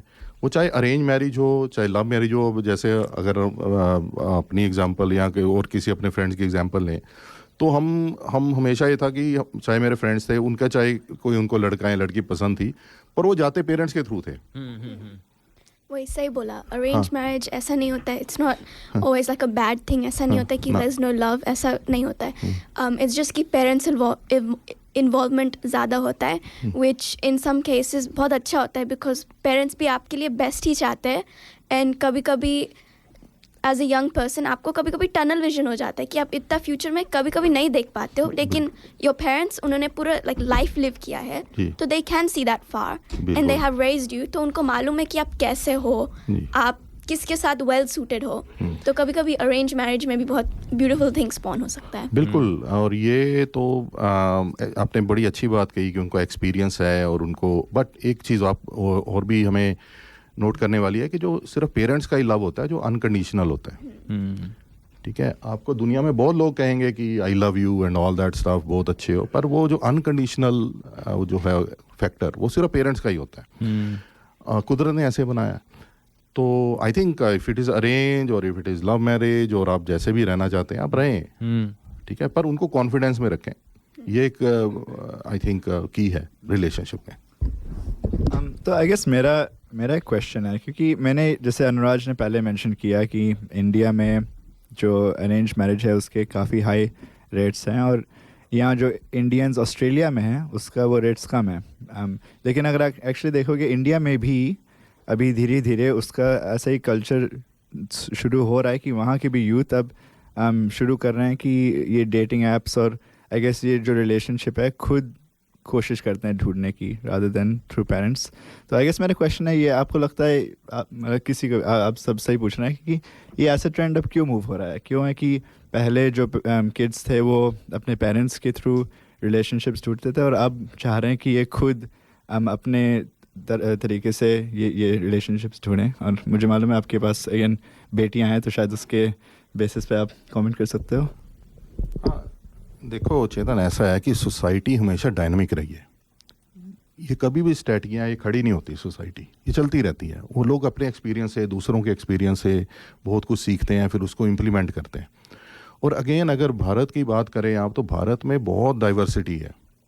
अभी भी आज आप जाएंगे तो ऐसे जगह भी हैं, मतलब हरियाणा में कह लो या जहाँ हम रहते हैं उसके पास पास, शायद जहाँ से आप आते होंगे वहाँ से भी होगा, कि वो लड़का लड़की अभी भी नहीं देखते एक दूसरे को, उनकी शादियाँ फिक्स हो जाती हैं। ठीक है जी। तो और ऐसी भी हैं कि जहाँ पे लोग लिव इन रिलेशन में रह रहे हैं, तो वो एक कंट्रास्ट है और लोग एक दूसरे से सीख रहे हैं। अब लिव इन रिलेशनशिप वाला मामला बहुत कम हो गया इंडिया में, क्योंकि लोगों ने उसके नुकसान देख लिए हैं, है ना। और उसमें जब तक आपकी एक प्रॉपर कमिटमेंट नहीं है, एक उसमें सोसाइटी इन्वॉल्व नहीं है, तो उस रिलेशनशिप को ये एक अच्छी चीज़ है कि जब तक सभी की जो एक प्रोसेस बने हुए हैं, हज़ारों साल से चल रहे हैं। अगर हम अपनी सिविलाइजेशन को लेकर चलें तो ये हज़ारों साल से चल रही है और इसने बहुत कुछ सीखा है, हर एरा में सीखा है, और कभी ऊपर हो गया है, कभी नीचे हो गया है। बट ये सोसाइटी हमेशा डायनामिक रहेगी और आप कहाँ पे रहते हैं, आपकी क्या सिचुएशन है अपनी, उसके हिसाब से आपने क्या डिसीजन लिया है, वो उसके ऊपर बहुत डिपेंड करता है। और वी शुड बी लकी कि हमारे पास इतना कुछ सोचने को भी है, जहाँ से लोग पेरेंट्स देखते भी नहीं है, लड़का लड़की शादी तो फिक्स हो जाती है और सब हो जाता है, और वहाँ से लेकर लिविंग रिलेशनशिप तक हर चीज़ की एक्सेप्टेबिलिटी है। तो एंड ऑफ द डे आपके ऊपर ही है कि आपने उस किस रिलेशन में आपने जाना है, तो आपके पास लर्निंग सारी उसकी है। अंग्रेज जी, मैं एक बात बोलूँ ना, कभी कभी मैं सोचता हूँ कि अगर ये अरेंज मैरिज सिस्टम ना होती ना, तो मेरे जैसे लोगों का क्या होता। नहीं, I think it's a good point कि आई थिंक देखो रिलेशनशिप जो सोशल मीडिया से मिलती, आई थिंक जो रिलेशनशिप होती है वो सबसे लाइफ का one of most important decision होता है, और पेरेंट्स को इन्वॉल्व करना उसमें एक अच्छी बात है, क्योंकि आप उनकी हेल्प ले रहे हो, उनकी विजडम ले रहे हो, उनकी जो एक्सपीरियंसेस है रिलेशनशिप्स की वो भी इन्वॉल्व हो रहे हैं, और जैसे आपने बोला वो आपके लिए सबसे मतलब यूजुअली बेस्ट चाहते हैं अनकंडीशनली। पर काफ़ी टाइम्स ऐसे भी किस्से होते हैं, आई एम श्योर कि यहाँ सब जानते होंगे कि उनके friends, like you must have friends, के उनके पेरेंट्स ने कभी अलाउ ही नहीं किया, ये सब अलाउ ही नहीं किया, और ऐसा भी होता है कि नहीं, कभी नहीं, जिस पढ़ाई करो, बस पढ़ाई करो, बस पढ़ाई करो। और उसमें a lot of kids, men and women, they lose out on the other aspect as well, because there is one thing which is you want to build a good relationship आपके spouse के साथ, but if you're not interacting with the opposite gender, you are in a way emotionally stunted as well. ये शायद मैंने हिंदी में नहीं बोला, पर आप जो पुरुष और स्त्री हो और स्त्री और पुरुष के साथ इंटरेक्ट नहीं कर रहे हो, तो आपका वो जो मानसिक ग्रोथ है वो थोड़ा कम होता है। ये आपने बहुत अच्छी बात कही है, और ये हम पेरेंट्स का हमारा ये फ़र्ज़ है कि हम उनको, बच्चों को ओवरऑल डेवलपमेंट दें। ठीक है, सिर्फ पढ़ाई नहीं है, उनको कम्युनिकेशन स्किल भी दें, उनमें ट्रस्ट दें, उनको रिस्पेक्ट दें, उनको टाइम दें, और उन पे भरोसा भी रखें, है ना। वो गलती तो हमने भी की है, जैसे आपने पहले डिस्कस कर रहे थे, हमने कम गलतियां की हैं, बहुत गलतियां की हैं, पर हमारी ठुकाई पिटाई होती थी प्रॉपर। तो हम सीख गए। तो देखिए कहीं ना कहीं से तो आपको पड़ेगी, चाहे वो सोसाइटी से खा लो, चाहे पेरेंट्स से खा लो, गलतियां भी करेंगे। और ये कोई आज ना हमने पहली गलती की है ना आप होगे जो पहले बंदे जो गलती करोगे। ठीक है, तो हमारा फ़र्ज़ एज ए पेरेंट्स ये है कि हमारा आप में ट्रस्ट होना चाहिए, और हम आपको सिखाएं कि देखो ऐसे ऐसे ऐसे है, ठीक है हम इससे आपको निकालते हैं, but next time you have to learn from it and tell your friends as well. तो पेरेंट्स के पर्सपेक्टिव से हम जाते हैं the youth super younger perspective. Raina ji, आपका क्या ख्याल है शादी और रिलेशनशिप्स? क्योंकि मेरे हिसाब से जब आप यंगर होते हो तब ये जो पहले जो दो शब्द है डेटिंग और रिलेशनशिप, उसमें ज़्यादा आपका ध्यान होता है, और जब आप as you get more older and mature आप शादी के बारे में सोचते रहते हो, सोसाइटी के बारे में सोचते हो। तो फिर आप और आपके दोस्तों का क्या ख्याल है? फ्रैंकली बोलूँ तो मैंने इन सब चीज़ों के बारे में ज़्यादा नहीं सोचा है, लेकिन जो मैंने सुना है कि शादी के लड्डू जो खाए वो पछताए और जो नहीं खाए वो भी पछताए। So, दोनों तरफ की बात है। बट जो आप डेटिंग साइट बोल रहे हो, मेरे फ्रेंड्स 2-3 मतलब डेटिंग कर चुके हैं और रिलेशनशिप्स में है। And what I have noticed कि आप अभी इतने यंग हो, जैसे जब भी हम दोनों साथ में हैंग आउट करते हैं, जो भी कभी कभी उसका ध्यान हमेशा फ़ोन पे लगा रहता है कि oh my God my boyfriend वो मेरे से गुस्सा हो जाएगा कि मैं यहाँ बाहर जा रही हूँ, गुस्सा हो जाएगा कि मैं यहाँ कर रही हूँ, ये कर रही हूँ। लेकिन you have a whole life to live. आप 19 हो, लाइक मेरा एज 19 है, मेरे फ्रेंड्स की एज 19 है। तो मुझे लगता है बस एक राइट एज और मैच्योरिटी होनी चाहिए to jump into things, because you need to enjoy life as it is. You have your own goals. आपके पास खुद के goals रहते हैं, whether that be academics, sports, मतलब जो भी हो. There's a time to focus on yourself and self-growth. And then I think in the future, when maybe I'm a little bit older, that's when I'll start thinking about these things. I think that's a good point कि specially जो younger years होते हैं उसमें शायद जो priority focus होना ही चाहिए पढ़ाई पे और उसी पे ध्यान देना चाहिए। और फिर जब एक सर्टन लेवल ऑफ मैच्योरिटी आती है, पर्सन खुद को समझता है उसको क्या चाहिए लाइफ में और कैसा पार्टनर उसको कॉम्प्लीमेंट करेगा, तब इन चीज़ें में फिर ट्रांजिशन करना। और वो राइट एज आई थिंक ये भी होना चाहिए कि वो सब लोग के लिए शायद थोड़ा अलग होगा। थोड़े लोग थोड़े जल्दी मैच्योर करते हैं, थोड़े लेटर। आपके इस पर कोई थॉट्स हैं? Thank you very much. ये actually you have made really good point about this. देखो, रिलेशनशिप जो होता है वो कोई भी रिलेशनशिप हो, ठीक है, उसका सबसे बड़ा बेंचमार्क ये है कि अब वो आपको फ्रीडम देता है, वो आपको बाउंड नहीं करता, ठीक है। अगर जो सस्टेनेबल रिलेशन होते हैं, ठीक है, तो वो अगर आपका बॉयफ्रेंड है या गर्लफ्रेंड है तो वो आपको सपोर्टिव होना चाहिए, उसमें फॉरगिवनेस होनी चाहिए, ठीक है। और जो ताकि आप फील करें कि yes now you are freer than और मोर फ्री देन बिफोर।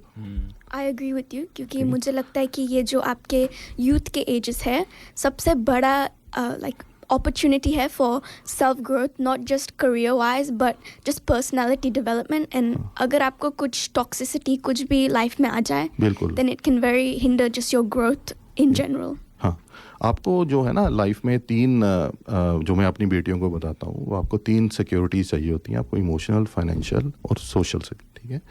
तो आपको इमोशनल सिक्योरिटी कहाँ से मिलती है? अगर कोई बाइंड कर रहा है आपको तो यहाँ आपको क्वेश्चन मार्क बहुत हैं, है ना, क्योंकि वो भी किसी फैमिली से आते हैं, वहाँ पे क्या सिचुएशन आपको नहीं पता, आप उनसे मिले, आपने बात की, ठीक है, आप अट्रैक्ट हो गए एक पॉइंट पे। बट मेनली जो चीज़ है वो ये है कि इसका इंडिकेटर यही है कि रिलेशनशिप में आप किसी में भी जाएं वो आपको फ्रीडम दे रादर देन बाइंड करे, तो वो आप आई थिंक कंसीडर करें। Thank you. और हमारी परंपरा में, वो जो भारतीय परंपरा में कहते हैं कि विवाह का एक जो गोल्स है वो पुरुषार्थ को रियलाइज़ करने का गोल्स है। तो आप जो धर्म अर्थ काम मोक्ष में जो आते हैं, वो विवाह एक जो अंग है वो सब स्पेशली काम और अर्थ उनको रियलाइज़ करने के लिए एक बड़ा वो लाइफ स्टेज गिना जाता है। और ऐसा भी नहीं है कि आपकी पर्सनालिटी ग्रोथ रुक जाती है हमेशा कि आप अगर किसी के साथ हो। It is also not the case. Many times two people can develop together. So it is a very individual thing, these types of things. और मेरे पापा हमेशा कहते थे कि there is no real blueprint in life, क्योंकि मेरे पास मेरे बहुत खास मित्र हैं जो बहुत young age के साथ है और अभी साथ है, और some people a little bit later, some people a little bit later. Yeah, it's a very interesting topic. I think Anuraj good point raise किया कि इसमें इस एरिया में ब्लूप्रिंट नहीं है। और स्पेशली आई थिंक अभी हम लोग एज फर्स्ट जनरेशन इमिग्रेंट्स नई कंट्री में भी आए हैं, यहाँ के कल्चर में भी एसिमिलेट कर रहे हैं, तो और भी अनचार्टेड टेरिटोरी में हैं। तो आई थिंक मतलब इस टॉपिक को इस पॉइंट को रैप अप करने में आई थिंक मुझे अच्छा लगा कि जो हमारे लिसनर्स हैं वो भी इसमें थोड़े थॉट शेयर करें व्हाट्सएप ग्रुप में कि एज अ पेरेंट आपकी क्या पर्सपेक्टिव रहा है इस पे जो ये चैलेंजेस नेविगेट करने में अपने बच्चों को कैसे आप गाइड करते हो कि वो बैलेंस करें अपना पढ़ाई या जो भी अपने स्टेजेस ऑफ लाइफ में है और अपनी फिर जो रिलेशनशिप्स हैं और मतलब सोशलाइज करने में और मेकिंग श्योर वो मैरिज और वो सब जो भी इनके गोल्स हैं वो फुलफिल होएं। आपकी क्या गाइडेंस रही है अपने बच्चों से? और उसके अलावा अगर आप ऑल्सो जो पहली है वो मैं एक रिमाइंडर देता हूँ कि जो क्वेश्चन है कि सबसे हाईएस्ट ग्रोसिंग बॉलीवुड मूवी कौन सी है जिसने सबसे ज़्यादा कमाया, उसका आंसर आप व्हाट्सएप में भेजेंगे तो $50 कलर्स ऑफ इंडिया का वाउचर आप शायद जीत पाएंगे। और अभी सुनिए हमारे स्पॉन्सर फ्रीडम फर्नीचर का संदेश। इस समय फ्रीडम पर सब कुछ बिक्री पर है। सभी फर्नीचर पर 20 से 60% तक की छूट पाएं, जिसमें सोफा, लिविंग और डाइनिंग, आउटडोर, बेडरूम और गद्दे शामिल हैं। स्टोर वाइड जल्दी करें, बिक्री अभी चालू है केवल।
समय फ्रीडम पर हर चीज पर बिक्री चल रही है। सभी होमवेयर्स पर स्टोर वाइड 50% तक की छूट पाएं। इसमें गलीचे, lighting, bad linen, wall art, दर्पण और भी बहुत कुछ शामिल हैं। जल्दी करें, बिक्री अभी चालू है केवल फ्रीडम पर। हाँ मैंने देखा। ये हमारे स्पॉन्सर फ्रीडम फर्नीचर का संदेश था। और अब हम लोग कंटिन्यू करेंगे बात इसी डेटिंग की टॉपिक पर। तो अगली चीज़ हम लोग एक्सप्लोर करना चाहते हैं कि ऑफन हम लोग की कम्युनिटीज़ में एक इंटरेस्टिंग एरिया है कि जो बॉयज़ और गर्ल्स हैं इनको थोड़ा डिफरेंट सा ट्रीटमेंट मिलता है इस एरिया में इन टर्म्स ऑफ जो एज ए पेरेंट्स ट्रीट करते हैं जो जब उनके बॉयज़ सोच रहे होते हैं डेटिंग्स और मैरिज और रिलेशनशिप्स के और गर्ल्स के लिए। तो मैं एज अ जनरल पहले क्वेश्चन आस्क करना चाहता हूँ, आप लोग के इस पे क्या थाट्स हैं, क्या डिफरेंसेस हैं, क्यों डिफरेंसेस हैं, होने चाहिए नहीं होने चाहिए? डिफरेंसेस ये कि एटीट्यूड्स ने कि लाइक बॉयज वर्सेस गर्ल्स की एटीट्यूड्स ऑफ जैसे parents and society in boys and girls and बहुत अच्छी क्वेश्चन है चेतन। actually main difference में देख लो हो is that mainly like not relaxed treatment towards boys, but a bit more trust in terms of boys and how you kind of treat them. Like for example, 18 years old as a boy, I'm definitely my parents are definitely a little bit more, oh, come home safe, do this, but make sure that you don't go too crazy or do things too wild. But I think my experience here with talking to many friends that are girls, they also have similar, but they're also, parents are a lot more cautious. Naturally, they are actually checking, what time are you coming home? What time are you coming home? There is always this element of fear. I always notice this is probably more, with parents and like the treatment of their girl children. Yeah. इसके I think काफ़ी सारे reasons होते हैं क्योंकि predominantly I think in society it's लड़कियां usually ज़्यादा unsafe feel करती हैं और होती भी हैं, इसलिए जब और क्योंकि ये प्यार और ये सब बहुत intimate चीज़ें हैं, I think parents sort of expect that the boy खुद को protect कर सकेगा इससे, और यूजुअली जो एक्सप्लॉयटेशन भी होता है ये सब में, इसमें यूजुअली लड़कियां ज़्यादा एक्सप्लॉयट होती हैं, तो इसलिए parents want to really ensure कि ये सब ना हो, उनका सॉर्ट ऑफ प्रोटेक्ट करे. तो मेरा तो ये ख्याल है कि this is the root cause of the differences in treatments. पर ऑन अ जनरल लेवल कि different, just assuming there was no safety issues, I'm not sure. I don't have kids. Maybe Arunesh आप शायद बता सकते हो कि शुद्ध होना चाहिए कि नहीं होना चाहिए. उसमें ऐसा है, देखिए आप कैरेक्टर बिल्डअप क्या करते हैं बच्चों में शुरू से, ठीक है, वो बहुत बड़ा रोल प्ले करता है कि आपको कितना कॉन्फिडेंस है कि यहाँ पे इंडिया में तो खैर अगर मैं होता शायद दूसरा होता, तो ईयर 9 और 10 से ही मेरी जो बेटियां हैं वो इंडिपेंडेंटली कहीं भी जाती हैं, शॉपिंग जा रही हैं, फ्रेंड्स के साथ जा रही हैं, बीच पे जा रही हैं. तो ईयर 10 से ही वो बच्चे जो है वो जा रहे हैं, मुझे उसकी कोई प्रॉब्लम नहीं है कि वो बस बताते हैं कि हम आज पापा हम बीच पे जा रहे हैं, बोंडाई जा रहे हैं. वो आज से नहीं जा रहे, वो जब ईयर 10 में थे तब से जा रहे हैं. तो physical security that's one thing. Second is कि आपने उनको कितनी मैच्योरिटी दी है, कितना टाइम दिया है, ठीक है, उनको बताने के लिए कि असल में क्या होता है, कैसे होता है. तो वो टाइम बहुत बड़ा फैक्टर है जो आप बच्चों को देते हैं, है ना. तो मुझे अब ये इस बात का 100% कॉन्फिडेंस है, वो ज़िंदगी में कोई भी डिसीजन ले, चाहे हमारी सोसाइटी उसे एक्सेप्ट करे ना करे, बट वो उनका डिसीजन सही होगा. Actually, good question. मेरा क्वेश्चन है, any time as a parent do you feel like you had to say no to your kids? देखिए, रीज़न के साथ अगर नो कहेंगे तो वो ज़्यादा इफेक्टिव होता है. क्योंकि बच्चे क्वेश्चन पूछेंगे कि आप नो कहेंगे तो वो क्या रीज़न है, पर उनके पास अपना लॉजिक होता है, क्योंकि हमने उनको एक वो अलग स्कूल में जाते हैं, वो वहाँ पे भी बच्चों से सीखते हैं, टीचर्स उनको क्या समझाते हैं, है ना. यहाँ पे ये थोड़ा डिफरेंस आ जाता है अगर जब हम ऑस्ट्रेलिया में आए. इंडिया में तो वो जो टीचर सोचते हैं वही हम सोचते हैं, ठीक है. यहाँ वहाँ पे जो क्लास में जो बच्चे हैं उनके पेरेंट्स जो सोचते हैं वही हम सोचते हैं. तो यहाँ पे जो बच्चे भी अलग हैं, टीचर्स भी अलग हैं, तो हमें ये थोड़ा उनको ज़्यादा टाइम देना चाहिए कि हम अगर उनको कुछ करने को कह रहे हैं तो उसके पीछे क्या रीज़न है ना. तो वो टाइम देना बहुत ज़रूरी है. तो उसके साथ जब आप टाइम देते हैं, क्वेश्चन पूछते हैं, मैंने अपने घर में एक काफ़ी बड़ा वाइट बोर्ड रखा हुआ है, ठीक है जी. तो जो भी मैं उनके साथ डिस्कशन करता हूँ वो हम वाइट बोर्ड प्रेजेंटेशन देते हैं एक दूसरे को, ठीक है. वाह. तो वो अपना आइडिया रखते हैं, मैं अपना आइडिया रखता हूँ. हम अब मेरे जो बच्चे हैं उनको लॉजिकली पता है कि उनको अपने आप को कैसे प्रोटेक्ट करना है, कैसे सेफ रखना है, सोसाइटी में कैसे मूव करना है, ठीक है. वो चाहे 2 बजे आए, 3 बजे आए, मुझे उससे कोई प्रॉब्लम नहीं है, पर मुझे पता होना चाहिए कि उसने 2 बजे आना, दैट्स इट, ताकि मैं ऐसा ना हो कि 11 बजे ढूंढने निकल जाऊँ, है ना, या मैं पुलिस को कहूँगी मेरी बेटी नहीं आई.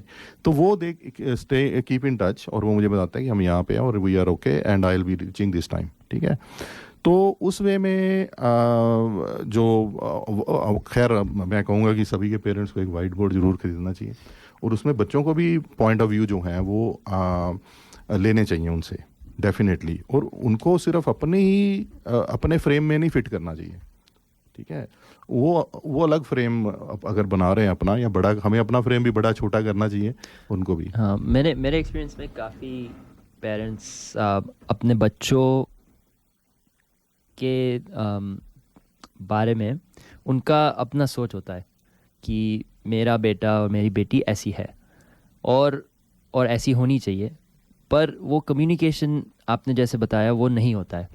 इसलिए वो बच्चा को भी लगता है कि अगर मैं ये जो लाए जो होता है शायद, if I keep this up then parent happy, if I keep up, मुझे पता है कि मेरे पेरेंट्स मेरे बारे में क्या सोचते हैं, कि मैं कैसा हूँ, मैं क्या करता हूँ, मैं कैसी हूँ, मैं क्या करती हूँ, और ये जो मैं उसमें जो डेंट ना कहूँ तो और कम्युनिकेशन बढ़ाऊँ ही नहीं, तो पेरेंट्स भी ये खुद में जीते रहेंगे और मैं भी जो करना है वो करते तो साइलोस क्रिएट हो जाते हैं। और उसमें पर्सनली मेरा जो एक्सपीरियंस बट मैंने जो देखा है उसमें बहुत बड़ा गैप बन जाता है पेरेंट्स और किड्स के बीच। उसमें sorry please continue. I was just gonna say अगर आप किड्स हो तो maybe try be a little bit open to your parents. if आप पेरेंट्स हो तो ट्राई एंड अंडरस्टैंड के this person is an entirely different human. उसमें देखिए उसमें देखिए ऐसा है कि पेरेंट्स का फ़र्ज़ पहले बनता है कि वो कैसे उनको ग्रो करते हैं, ठीक है ना। जैसे मैंने बोला कि बच्चों में कॉन्फिडेंस आप दो, है ना, उनको 3 चीज़ें देनी बहुत ज़रूरी है, आप कुछ और दो ना दो। पहली चीज़ है ट्रस्ट, रिस्पेक्ट और टाइम, ठीक है। तो ये 3 चीज़ें बच्चों को देनी बहुत ज़रूरी है, क्योंकि इन्हीं पे वो ग्रो करेंगे अगर आप करेक्टर बिल्डअप कर रहे हैं तो, है ना। अगर आपने 99.8% नंबर लेने या एटार लेना है तो दैट्स अ डिफरेंट थिंग, अगर फिर वही फोकस आपका। अनिल जी, मैं एक बात कहना चाहता हूँ कि एक जो parents, you do not own them, ये एक बहुत क्रिटिकल पार्ट है। Those children came through you, वो सही बात है, but you do not own them. अगर आप इस चीज़ को ईमानदारी से अपनाएंगे तो यू कांट गो रॉन्ग। बिल्कुल, आप वो उनका जीवन है, ये सब अलग अलग एक उसमें पैदा हो सकता है कि आपका बच्चा आपसे ज़्यादा इंटेलिजेंट हो, इसमें कोई बुराई नहीं है। इसमें अब आपको कि मैं तेरा बाप हूँ, अरे ऐसे नहीं होगा भाई। वो तो they came through you, let them grow, let them and you participate wherever your capacity and capability allow. खाम में अगर आपको कुछ चीज़ नहीं मालूम है तो उसमें क्यों उंगली देते हो। अच्छा, एक हमारे श्रोताओं हैं दीपक अवसारे जी, उन्होंने एक मैसेज भेजा है। Chetan ji, you want to play that? Every marriage is arranged marriage. Only difference between real arranged marriage, what you call, and love marriage is, with a real arranged marriage, you meet that other spouse with the intention of getting married. Whereas with the love marriage, you have met that person in other condition and then you decide to get married. So that's the only difference. Otherwise, every marriage is an arranged marriage. Thank you. Good point uncle. और चेतन जी, आप कुछ कहना चाहते हैं? हाँ, मैं बस add कर रहा था। आई थिंक हम लोग ने अभी बहुत सारे अच्छे पॉइंट्स रेज करे हैं और आई थिंक मेरा मेन टेक अवे रहा है अभी तक कि ये जो कम्युनिकेशन है पेरेंट्स और किड्स के बीच में, यही सबसे की है। आई थिंक आज की स्पेशली आज की जनरेशन है जो सिर्फ अगर कुछ बताया जाता है हम लोग को, हम ऐसे फेस वैल्यू पे नहीं मानते हैं, हम पूछते हैं क्यों। और अगर जब उसको आंसर नहीं मिलता है, अगर सिर्फ मिले कि क्योंकि तुम बच्चे हो या तुम लड़के हो या तुम लड़की हो, हम वो नहीं मानते हैं और हम उससे फिर फ्रस्ट्रेट हो जाते हैं। तो I think from parents and थोड़ा मतलब वो रीजनिंग और अंडरस्टैंडिंग बताने की, और जैसे अनुराज ने बोला एज किड्स हम लोग को अपने सर्कमस्टेंसेस और जो एक्चुअल सिचुएशन वो भी समझाने की भी ज़रूरी है, नहीं तो फिर वो पेरेंट्स कैसे एडवाइस और गाइडेंस दे सकते हैं उस सिचुएशन में। तो मैं सुनना, अभी हम लोगों ने सारे काफ़ी आइडियाज़ दिए, मैं सुनना चाहता हूँ रैना आपके व्यू से क्या है जो बॉयज़ और गर्ल्स में जैसे क्या डिफरेंस ऑफ ट्रीटमेंट है, या एज अ किड आपके क्या पर्सपेक्टिव रहा है? पर्सनली तो जैसे मेरा एक छोटा भाई है, मेरे पेरेंट्स हम दोनों को ऑलमोस्ट पूरा का पूरा इक्वल ही ट्रीट करते हैं। तो पर्सनली मैंने ऐसा कुछ ट्रीटमेंट मेरे खुद के साथ में तो नहीं देखा है, लेकिन मैंने मेरे फ्रेंड्स के साथ में देखा है कि उनके भाइयों को लाइक स्लीप ओवर्स अलाउड है, मतलब कहीं पर भी जाना अलाउड है, पब्लिक ट्रांसपोर्ट अलाउड है, लेकिन मेरी फ्रेंड को शायद नहीं अलाउड है फॉर वट एवर रीज़न। तो वो थोड़ा बैरियर बन जाता है, सोशली भी बैरियर बन जाता है। वो फ्रेंड को मैं मिल नहीं पाती हूँ इतना, क्योंकि उसके पास हमेशा कुछ ना कुछ बहाना रहता है कि अरे मुझे मेरे भाई को खाना बनाना है, या मुझे कोई ड्रॉप करने वाला नहीं है, तो वो थोड़ा बैरियर बन जाता है। लेकिन आई एम वेरी लकी कि मुझे ऐसा फेस नहीं करना पड़ रहा है। एंड मुझे बस इतना है कि बस ट्रांसपेरेंट होना चाहिए कि मैं कहाँ जा रही हूँ, किसके साथ जा रही हूँ, जैसे अंकल ने बोला है कितने बजे घर आ जाऊँगी वापस। बस ये बहुत इंपॉर्टेंट होता है आपके नॉट ओनली सेफ्टी के लिए, बट ऐसा कम्युनिकेशन होना चाहिए कि आप अगर पेरेंट्स के साथ हो तो दे शुड नो कि कहाँ हो, क्या हो, ऐसा सब कुछ। नहीं, बिल्कुल, बहुत अच्छा आपने बोला। हम एक व्हाट्सएप से हम लोग के ग्रुप में एक मैसेज आया है, वो मैं पढ़ना चाहता हूँ, जो कि आई थिंक रिलेशनशिप्स के बारे में है, लेकिन आई थिंक सिर्फ हस्बैंड वाइफ नहीं, आई थिंक पेरेंट और चाइल्ड की भी अप्लाई करता है। डॉक्टर सरिता सोनी ने बोला है, एक इंसान के रूप में हम जो कुछ भी अधिक या मुफ्त में प्राप्त करते हैं उसे हम ग्रांटेड लेते हैं। Value your partner, I think also your child, and every relationship, it is very important. तो आई थिंक उस नोट पे हम इस टॉपिक से शायद आगे बढ़ते हैं। और मैं बस रिमाइंडर देना चाहता हूँ कि पहली का आंसर आप व्हाट्सएप में प्लीज़ भेजिए। हमने स्कैम्स की बहुत बात की है, लेकिन ये $50 वाउचर स्कैम नहीं है। तो कलर्स ऑफ इंडिया के वाउचर के लिए उसका पहली का सवाल है, बॉलीवुड की सबसे हाईएस्ट ग्रोसिंग पिक्चर क्या रही है? और मैं हिंट भी दे सकता हूँ कि ये हम लोग के नेक्स्ट टॉपिक से रिलेटेड है, जो कि अभी हम लोग स्पोर्ट्स के बारे में बात करेंगे, जिम्नास्टिक्स के बारे में। तो उसका आंसर आप प्लीज़ व्हाट्सएप में भेजिए। और अभी सुनिए हमारे स्पॉन्सर का एक संदेश। भाई साहब, ये करी मास्टर्स और अन्य मसालों में क्या अंतर है? बहन जी, करी मास्टर्स कंप्लीट करी मिक्स है। इसमें आनियन, गार्लिक, जिंजर, टमाटर, नमक, मिर्च, हल्दी, धनिया वे सभी मसाले मिले हुए आते हैं। ये बनाने में बहुत ही आसान और खाने में लाजवाब है। It's so easy. इनकी वेबसाइट का एड्रेस है www.currymasters.com.au।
बैठी रहंदी गली च, लोकी ताने कस दिंदे मेरी सुन, खातो सारे नंगे पैरी विच थुप। घरे आजा, घरे आजा, घरे आजा, घरे आजा, सुनिया मन वे कहना, तेरे बिन मैं नहीं रहना। घरे आजा, घरे आजा, घरे आजा, घरे आजा, सुनिया मन वे कहना, तेरे बिन मैं नहीं रहना।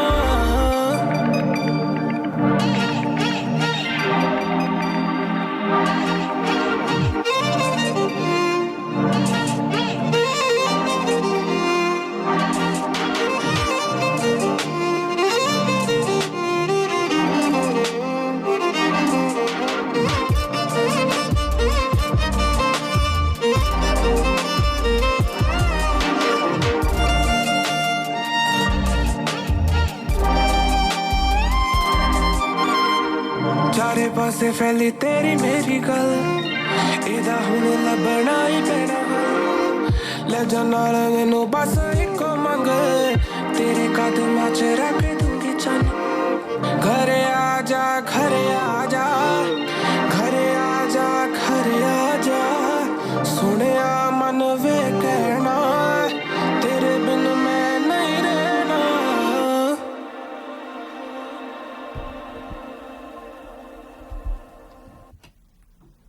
अब हमारे स्पॉन्सर से एक संदेश।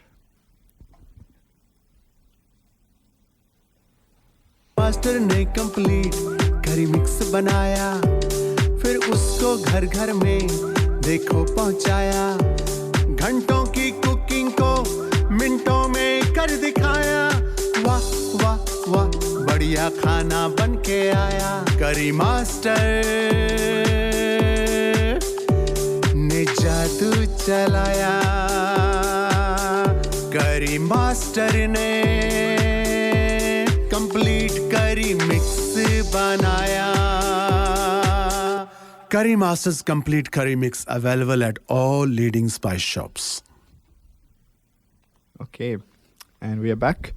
तो अभी तक हम लोग बात कर रहे थे टॉपिक डेटिंग और रिलेशनशिप्स पे और आई थिंक काफ़ी बात हुई है कि बॉयज़ और गर्ल्स को आई गेस इस नए वर्ल्ड में थोड़ा फ्लेक्सिबल होना पड़ता है कि कैसे वो अप्रोच करते हैं।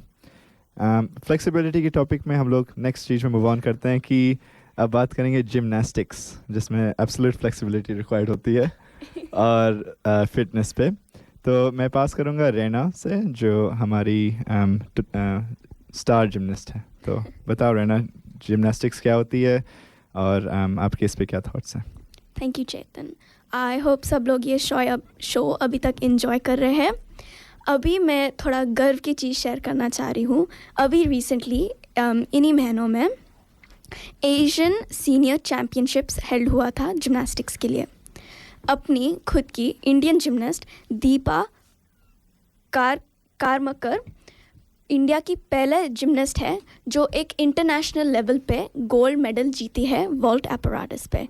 ये इंडिया के लिए बहुत बड़ी गर्व की बात है। इतना टैलेंट है इंडिया में और अभी अपन पूरे वर्ल्ड को दिखा रहे हैं कि इंडिया में कितना टैलेंट है।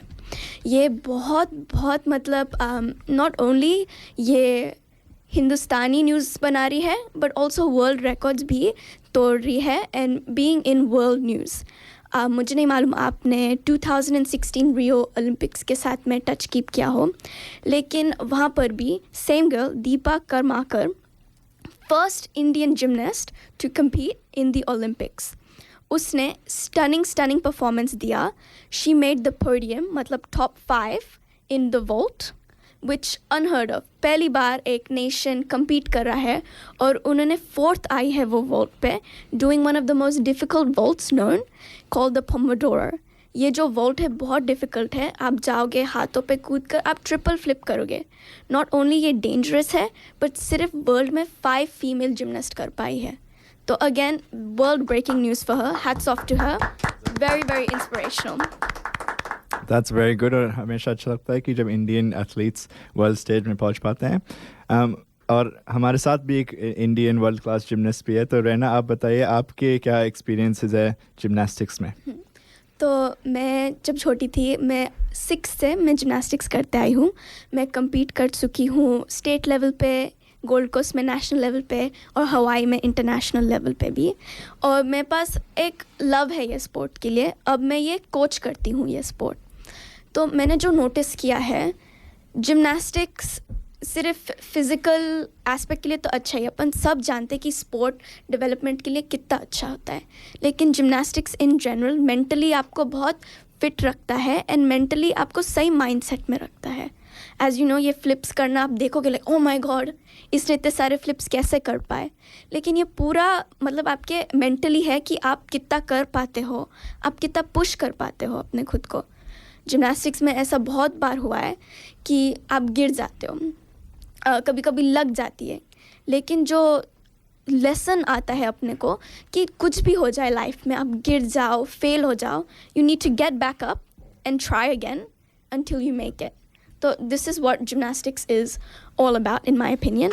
It is also about perfection. आप ये देखोगे ओलंपिक लेवल में जो फ्लिप्स करते हैं बहुत डिफ़िकल्ट है करना, लेकिन ये सब बहुत लोग कर सकते हैं। लेकिन द रीज़न उनको लाइक ये गोल्ड मेडल्स मिलते हैं, पोडियम पे आते हैं, क्योंकि ये स्किल्स वो परफेक्शन के साथ में एक्सिक्यूट करते हैं. आप सोचो, आपको एक चीज़ आती है, उसको परफेक्ट करने में कितने बार करना पड़ता होगा कि आप नेशनल या इंटरनेशनल लेवल पे compete कर पाए. तो ये भी एक बहुत बड़ी बात है. जिम्नास्टिक्स से आपको डिटर्मिनेशन, विल पावर, ये सब चीज़ बहुत बढ़ता है. आप सब लोग अग्री करेंगे कि ऑलराउंड डेवलपमेंट बहुत इंपॉर्टेंट है चाइल्ड के लिए. तो सिर्फ एकेडमिक्स नहीं, आपको एक हॉबी भी होना ज़रूरी है. एंड बहुत खुशी की बात है कि इंडियन, ऑस्ट्रेलियन और ऑल्सो इंडिया में अब ये सब चीज़ें बहुत अच्छे से इंकरेज हो रही है. अपन देख सकते हैं कि इतने सारे टैलेंट शोज़ हो रहे हैं. आपने वो देखे होंगे कि इतने छोटे छोटे बच्चे कितना अच्छा डांस करते हैं या कितना अच्छा सिंग करते हैं.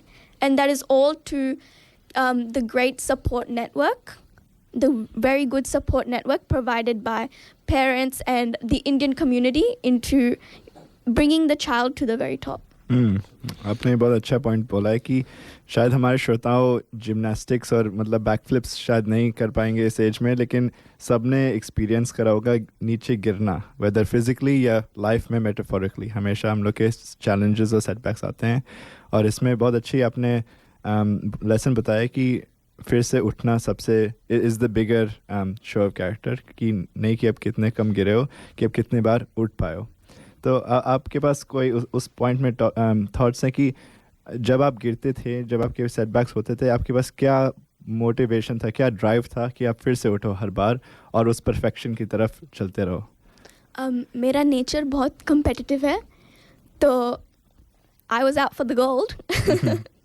लेकिन आई थिंक ये कम्पिटिटिव जो फायर एम्बिशन है वो बहुत इंपॉर्टेंट है लाइफ में. एंड वो ड्राइविंग फैक्टर है टुवर्ड्स सक्सेस.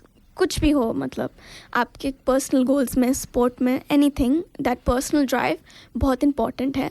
तो that is what will motivate you to keep going. But मुझे आज ये डिस्कस करना है कि हाउ अपन अच्छा इन्वायरमेंट तो बना लेते हैं to promote the all round development, लेकिन जब आता है टू द पॉइंट, मतलब आप 11th-12th में आ गए एंड आपको चूज़ करना पड़ता है स्पोर्ट या एकेडमिक्स.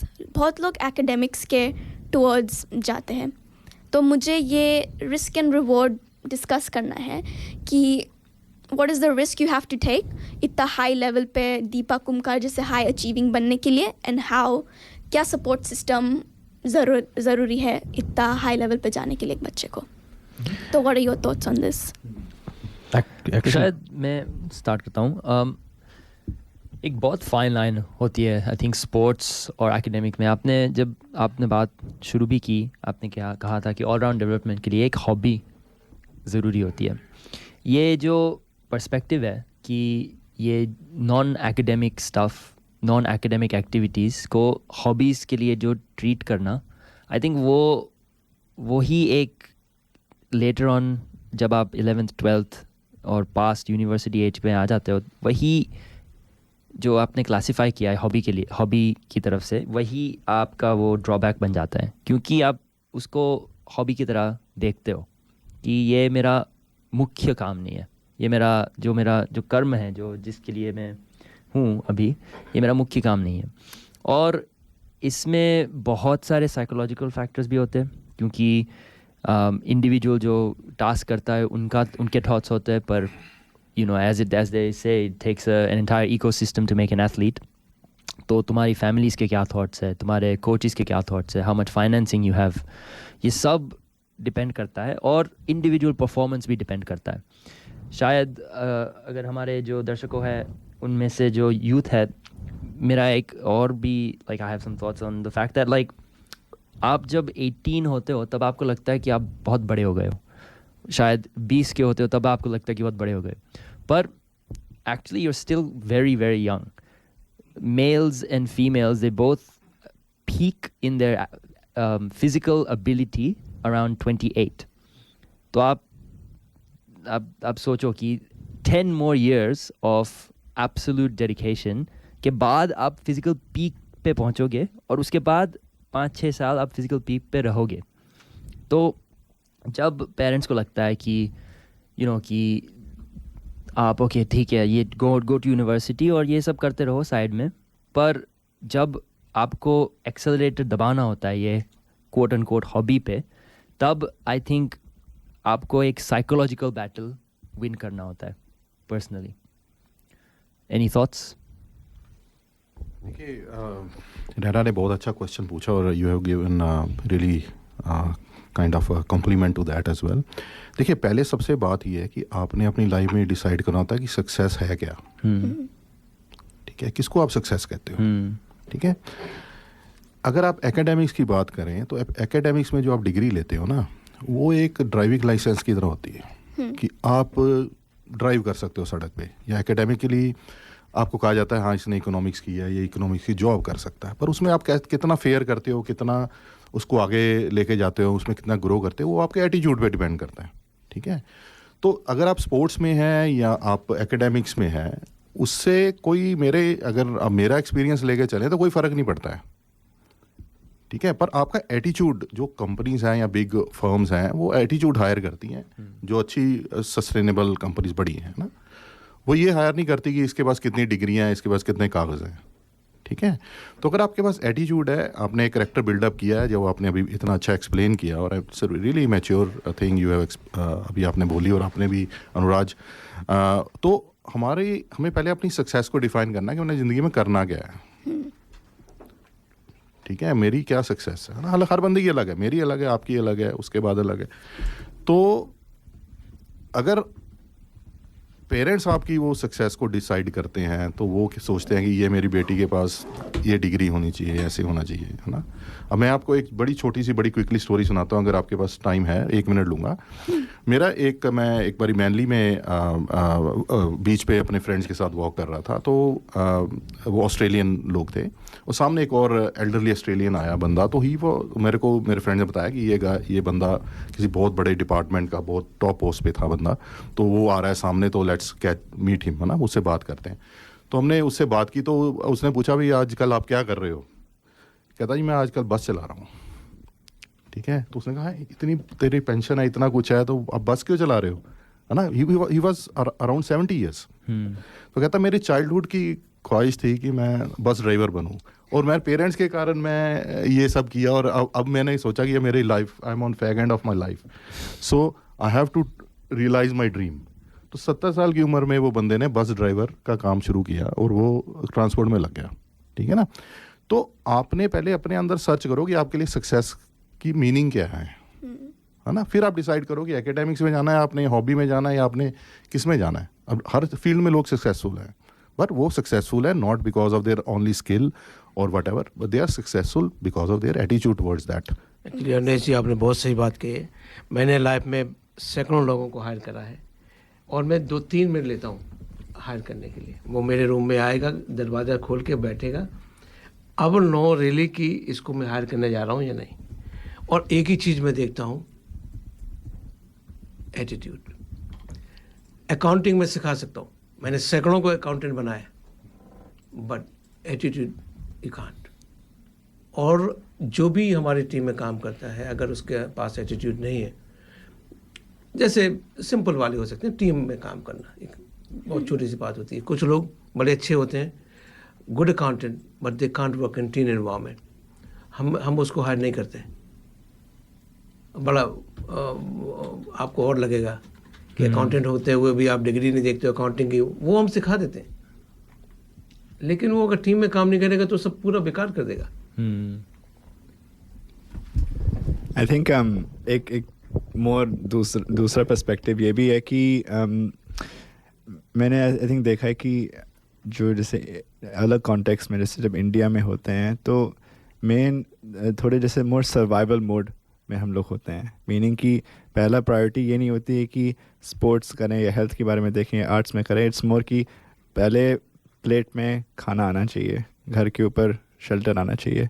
तो जो कल्चरल मेंटालिटी है कि पहले पैसा पे फोकस करो, जो सबसे मतलब सेफेस्ट तरीका है कि मतलब डिग्री लाने से, जॉब लाने से, ये नंबर 1 प्रायोरिटी है, फिर आगे देखा जाएगा.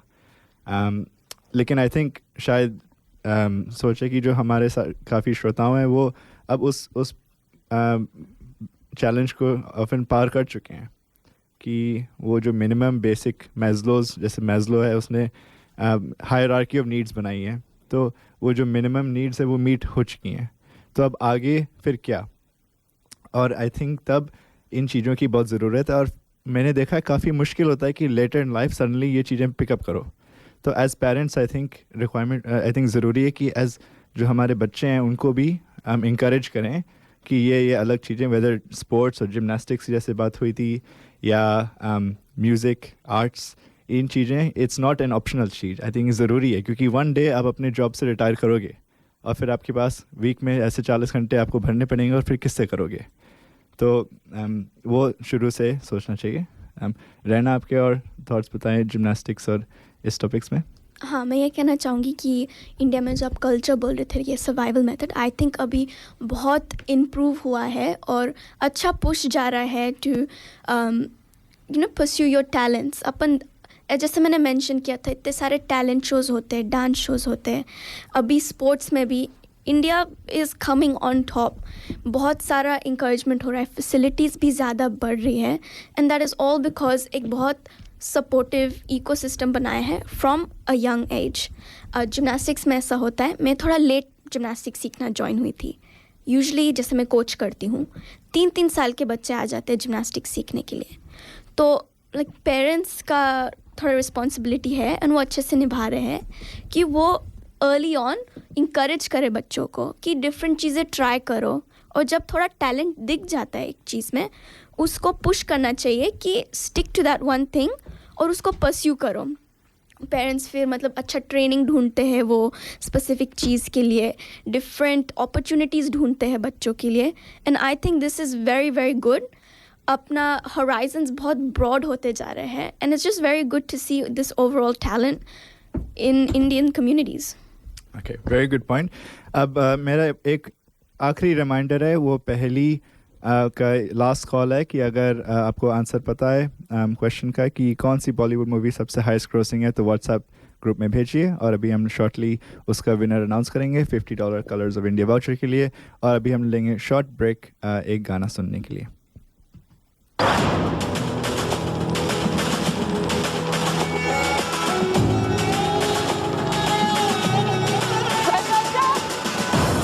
आज हम 2 किलोमीटर ज्यादा भागेंगे।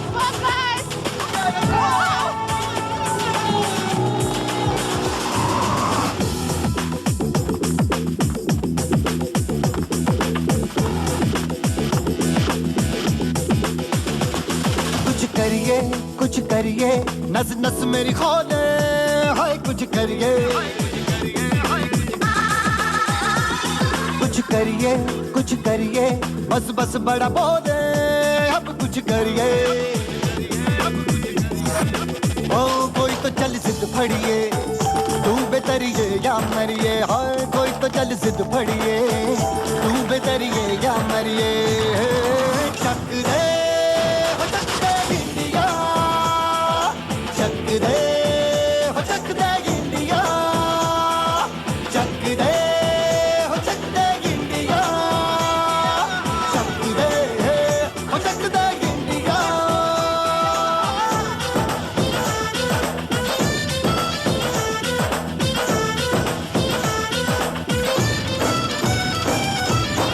लड़ती पतंगों में, भिड़ती उमंगों में, खेलों के मेलों में, पल खाती रेलों में, गन्नों के मीठे में, खद्दर में छींटे में, ढूंढो तो मिल जाओगे तपता वो गीतों में। रंग है समाज निखरे और खुल के आज बिखरे, मन जाए ऐसी होली, रग रग मचल के बोली, टस है ना मस है जी, जिद है तो जिद है जी, किसना यूं ही पिसना यूं ही पिसना यूं ही बस करिए।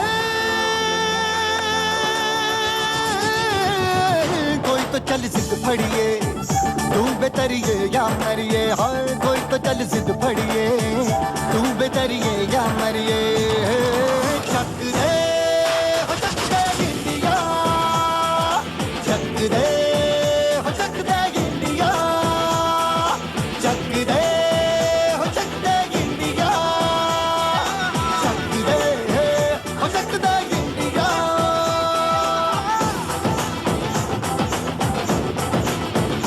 अब कुछ करिए, अब कुछ करिए, अब कैसे जा सकती हो? मनिए साहिब जी जाने हैं सब जी फिर भी बनाए बहाने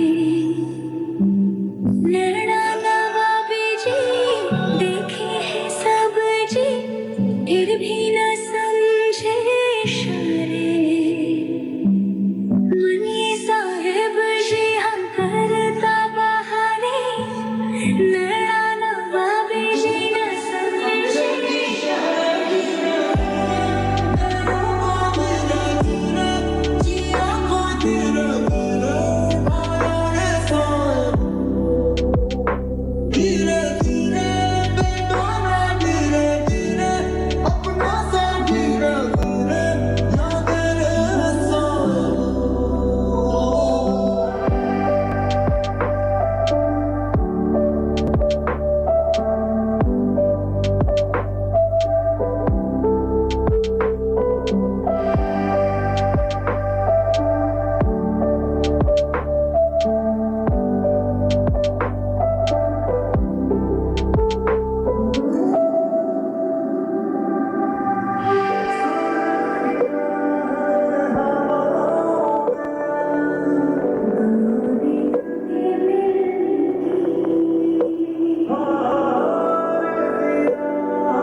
थैंक यू। ये हमारा सॉन्ग्स थे। होपफुली आपको हमारे सॉन्ग्स के सिलेक्शन आज अच्छे लगे। अब हम बस इन टॉपिक्स को रैप अप करेंगे।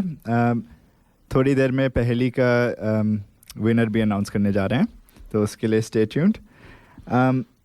उसके पहले बस इस टॉपिक को एंड करेंगे। तो जिमनास्टिक्स और फिटनेस पे रहना, आपके इसमें आखिरी थॉट्स थोड़े प्लीज़ शेयर करिए। आपके जर्नी और सैक्रिफाइसेस और चैलेंजेस में कोई भी कंक्लूडिंग थॉट्स हैं? सैक्रिफाइस में बहुत टाइम जाता है। जिमनास्टिक्स एक स्पोर्ट है जिसमें बहुत सारा ट्रेनिंग रिक्वायर्ड है।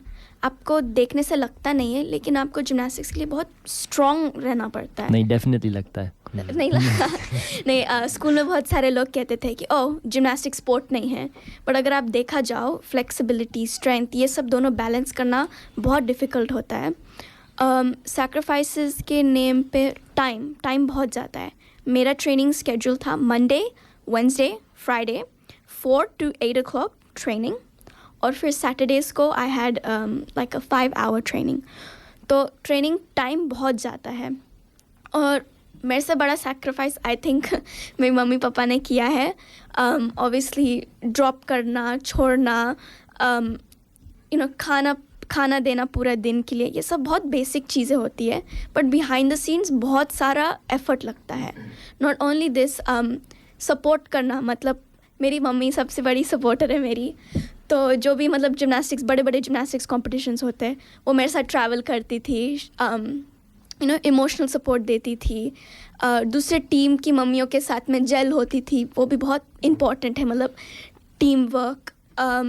तो ऐसा थ्रू द स्पोर्ट मुझे बहुत सारे अच्छे से एक्सपीरियंस मिले हैं, नॉट ओनली टीम के साथ में बट मेरी मम्मी के साथ में भी। तो वेरी ग्रेटफुल फॉर दैट। और आई थिंक कमेंट्स में बहुत सारे व्हाट्सएप में अच्छे प्रेज आए हैं रहना आपके लिए भी। प्रदीप जी बोलते हैं ग्रेट अचीवमेंट्स रहना, we are proud to have you as one of our presenters.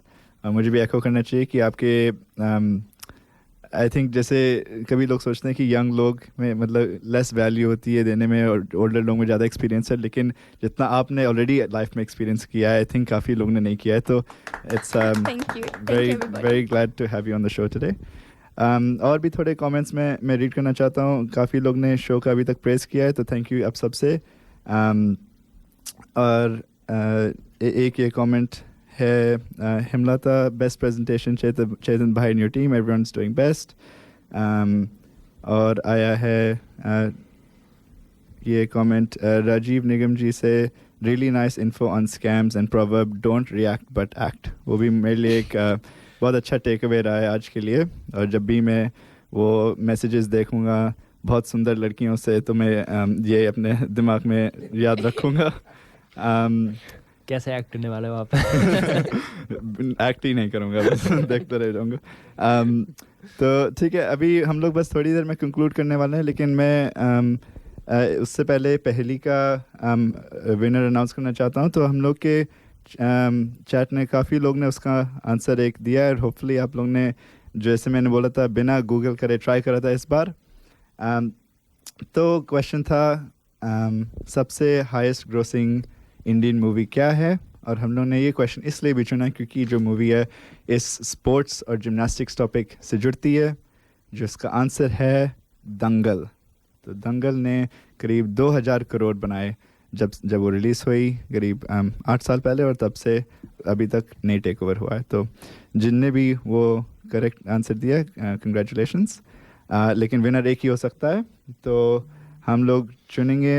एक हम लोग ने रैंडम नंबर जनरेटर से चुना है, और उससे सेलेक्ट कराए जो फोर्थ पर्सन ने आंसर दिया है, और वो है समीर मेहता जी. तो आपको मिलेगा $50 कलर्स ऑफ इंडिया वाउचर, और वो हम आपको भेज देंगे. तो कंग्रेचुलेशंस, और सब लोगों ने जिनने भी आंसर सही दिया था, गुड जॉब.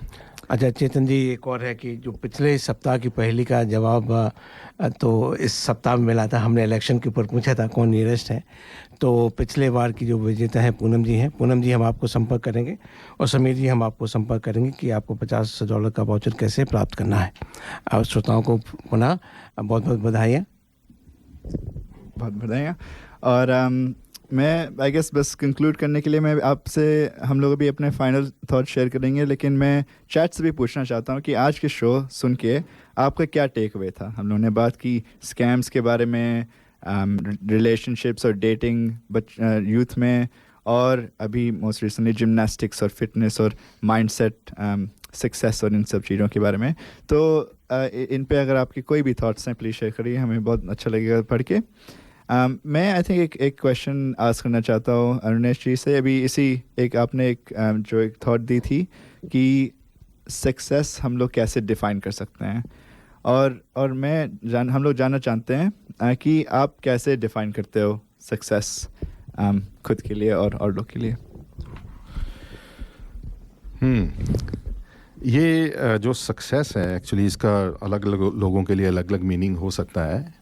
कुछ लोग पैसा कमाने को सक्सेस लेते हैं, कुछ लोग लाइफ में कुछ अचीव करना चाहते हैं, मन की उनकी इच्छाएं होती हैं, पर वो उसको अचीव करने के बाद क्या, है ना. तो जो मेरे लिए सक्सेस का मतलब है लिविंग इन प्रेजेंट. मैं आज अभी आपके साथ बैठा हूँ, तो मैं 100% आपके साथ बैठा हूँ, ये मेरी सक्सेस होगी. और मैंने जो भी कल को के बारे में सोचे बिना आज मैं जो अपने टाइम को इन्वेस्ट कर रहा हूँ, उसकी इन्वेस्टमेंट का मैं परिणाम नहीं सोचता कि क्या होगा, पर मैं अपना बेस्ट करता हूँ. जैसे आप ये लेके चलें कि पूरा फोकस अगर रहना फ्लिप कर रही है, अगर वो फ्रैक्शन ऑफ सेकंड के लिए भी इधर उधर सोचेगी तो उसका फ्लिप ख़राब हो जाएगा. शी कैन, है ना, उसका फोकस ख़राब. तो अपने आप को प्रेजेंट में लेके आना, ये सबसे बड़ी सक्सेस है. बाकी मटेरियलिस्टिक सक्सेस को तो आप कभी डिफ़ाइन कर ही नहीं सकते, है ना. अगर आप कहें कि मैं सबसे तेज़ कार चलाता हूँ, तो आपके आगे हमेशा एक कार होएगी, ठीक है. तो आप कभी भी सक्सेसफुल नहीं होगे चेज़ करने में. आप अपना रास्ता बनाओ, अपने आप को सबसे पहले पहचानो, अपने पोटेंशियल को देखो क्या है, उसको ग्रो करो. जो आपने कभी सोचा हो, अपने के पास ड्रीम हो, कुछ हो, पर हमेशा ये लेके चलो कि उसके बाद क्या करना है. अगर ये हो गया तो उसके बाद क्या करना है, क्योंकि जो आप सोचोगे वो होएगा, ठीक है. तो I think living in present is the success for me. बाकी whatever we can do. ये आपने बहुत सही बोला है. दिस एक्चुअली मुझे एक मूवी डायलॉग 3 इडियट्स से याद आई इससे, कि आप सक्सेस के पीछे मत भागो, आप एक्सेलेंस के पीछे भागो, सक्सेस झक मार के पीछे ही आएगा। एक्चुअली एक्सेलेंस सक्सेस ये भी अगर आप छोटा सा केवल काम करें कि you do what you love to do really, not to show to anybody, not try to influence anybody, just आपको जैसे अच्छा लगता है। तो कल एक यहाँ पे एक नर्स हैं जो पैलेटिव केयर की नर्स हैं, वो जहाँ पे लोग मरने के लिए जाते हैं वहाँ पे, तो उन्होंने इंटरव्यू करा था सब लोगों से क्योंकि अब तो वो जा रहे हैं। तो सी फाउंड कि जो लोग रो रहे हैं, अब आज वो बोल भी नहीं पा रहे, somehow they trying to express, तो वो छोटी छोटी बातें नहीं कर पाए और वही ज़िंदगी का आखिरी रह गया। उनको वो नहीं मालूम कि कितने मिलियन हैं उनके अकाउंट में या कितने लोग जानते हैं क्या, कि जैसे किसी को हक करना था वो नहीं कर पाए, किसी से सॉरी बोलना था वो नहीं कह पाए। जब जीवन का अंतिम पड़ाव आता है तो वो छोटी छोटी बातें वो वापस आपके पास आ जाती हैं कि विल यू डू दिस। वो आप कर सकते थे, किसी को सॉरी बोलना इतनी बड़ी बात नहीं थी, लेकिन वो नहीं कर पाए। आज जिसकी वजह से वो कहते हैं कि मेरा जीवन असफल हो गया। तो सफलता के लिए ज़रूरी नहीं है कि आप कोई बड़ा ही काम करो, हो सकता है छोटा सा है, किसी को गले लगाना, it could be a big thing for anybody. आपने बहुत अच्छा बोला Yatin uncle. May be finally may be एक फिलोसॉफिकल एंगल में ले जाता हूँ। हम शायद सबने सुना होगा कृष्ण लीला के बारे में। उसका कॉन्सेप्ट मेरी अंडरस्टैंडिंग से ऐसा है कि Krishna is the personification of the परमात्मा, और कृष्ण लीला ऐसा है कि द आत्मा is getting pleasure by interacting with itself. So आप अगर जीव के साथ interact करो in the present moment, वही आपको एक बहुत गहरा deep, like you'll feel alive, and वही एक concept, I think आपका जो concept है जो be present in the moment, और आपके आजू बाजू जो जीव है उसके साथ अगर आप interact करें fully, तो that is usually when you feel most fulfilled. I think अगर मैं पूरा आज के 2 घंटे के शो पे रिफ्लेक्ट कर रहा हूँ तो आई थिंक एक कॉमन थ्रेड हम लोगों ने बात की है पूरे शो में, और जैसे जो अनुराज बोला उससे थोड़ा रिलेटेड है कि जो अनुराज ने पहले 4 पिलर्स मेंशन करे थे हिंदुज़म में, धर्म, अर्थ, काम, मोक्ष। जो अर्थ है उसमें नॉर्मली लोग कैसा ट्रांसलेट करते हैं कि इट्स मतलब परसूट ऑफ वेल्थ का होता है, लेकिन जैसे अंकल ने भी डिफ़ाइन करा, वेल्थ सिर्फ पैसा नहीं होता है, वेल्थ के बहुत अलग अलग फॉर्म होते हैं। मैं भी एक बुक रीड कर रहा था रॉबिन शर्मा की, आप भी पढ़ सकते हो, उसका नाम है वेल्थ मनी कांट बाय, और वो डिफ़ाइन करता है रफली 8 डिफरेंट तरीके के जो वेल्थ होते हैं। इस पॉडकास्ट में रेडियो शो में हम लोग शुरू में बात कर रहे थे फाइनेंशियल की, जो स्कैम्स होता है वो ज़रूरी है, आपका फाइनेंशियल सिक्योरिटी ज़रूरी है। ऐसा नहीं कि वो सिर्फ हम लोग ये और चीज़ें करेंगे और हो जाएगा, फाइनेंशियल भी इंपॉर्टेंट है और उसको प्रोटेक्ट करना भी इंपॉर्टेंट है, इसलिए हम लोग स्कैम्स के बारे में बात कर रहे थे। लेकिन उसके बाहर जो हम लोग के दूसरा है फैमिली और कनेक्शंस। अगर आपके पास सबसे ज़्यादा पैसा है लेकिन किसी के साथ शेयर करने के लिए नहीं है तो फिर वो यूज़लेस है। तो फैमिली और रिलेशनशिप्स भी इंपॉर्टेंट है, और कम्युनिटी भी उसके बाहर। और उसके द नेक्स्ट जो हम लोगों ने टॉपिक किया जो जिमनास्टिक्स, आपकी जो हेल्थ और वेलनेस है, ठीक है, वो भी अगर आपके पास हेल्थ नहीं है तो आप ये अपने रिचेज़ नहीं एंजॉय कर पाओगे। और उसके बाहर भी जो आर्ट्स और कल्चर और ये म्यूज़िक हैं, ये क्राफ्ट, इससे भी जो हम लोग को आत्मा को जो फुलफिलमेंट मिलता है वो भी ज़रूरी है। तो ये सब चीज़ें अलग अलग फॉर्म्स ऑफ वेल्थ हैं, और जब ये अर्था की जब हम लोग बात करते हैं हिंदुज़म में, आई थिंक इन सारी चीज़ें ज़रूरी हैं। तो मैं एक बार आई गेस फाइनल आस्क करूँगा अगर किसी और के पास कोई थॉट्स हैं शेयर करने के लिए, नहीं तो हमारे श्रोताओं को बहुत बड़ा थैंक यू सुनने के लिए हमारे शो। होपफुली आपने एंजॉय किया।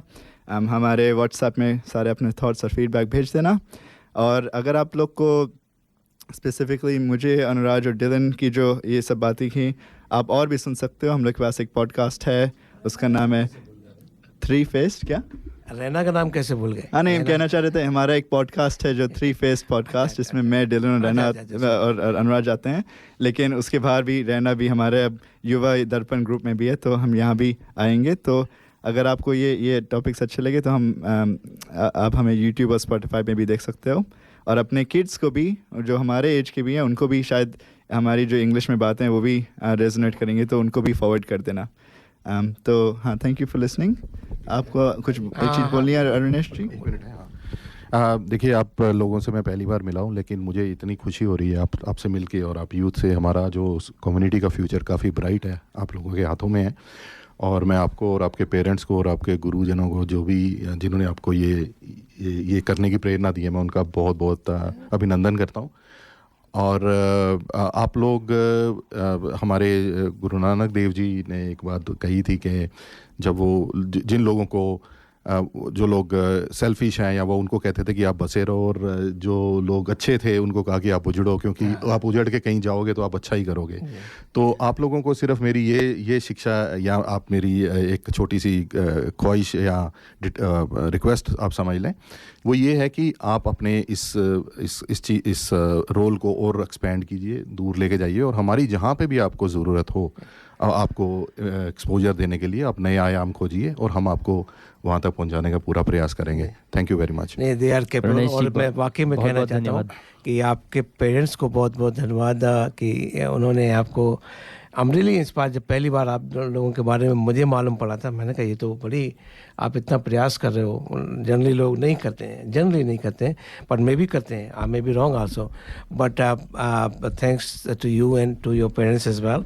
और आखिर में ये कहेंगे कि अभी आपके प्रोग्राम काफ़ी आएंगे, and keep on sending the request to this, हमारे युवा टीम के लिए, कि क्या टॉपिक पे और बात करें, जिससे कि वो अपने पर्सपेक्टिव से उस टॉपिक पे बात कर सकते हैं।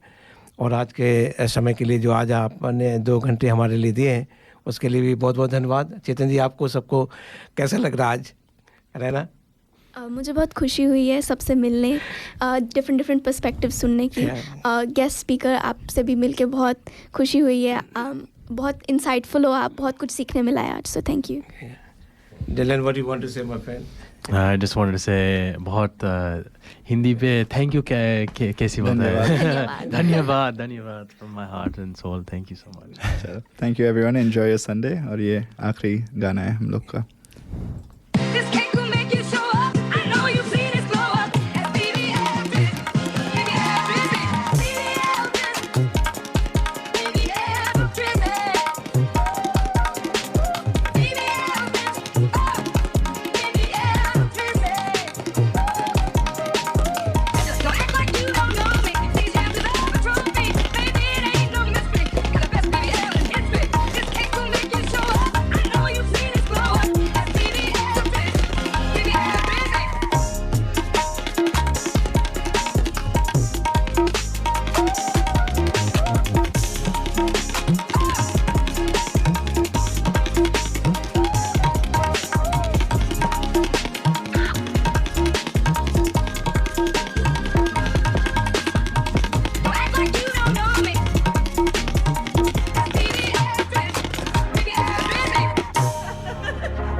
You have been listening to The Hindi Show.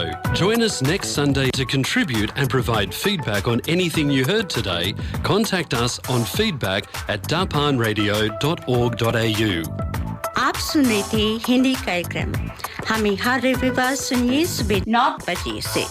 अपने विचार भेजिए आज के कार्यक्रम के बारे में। ईमेल कीजिए feedback@darpanradio.org.au।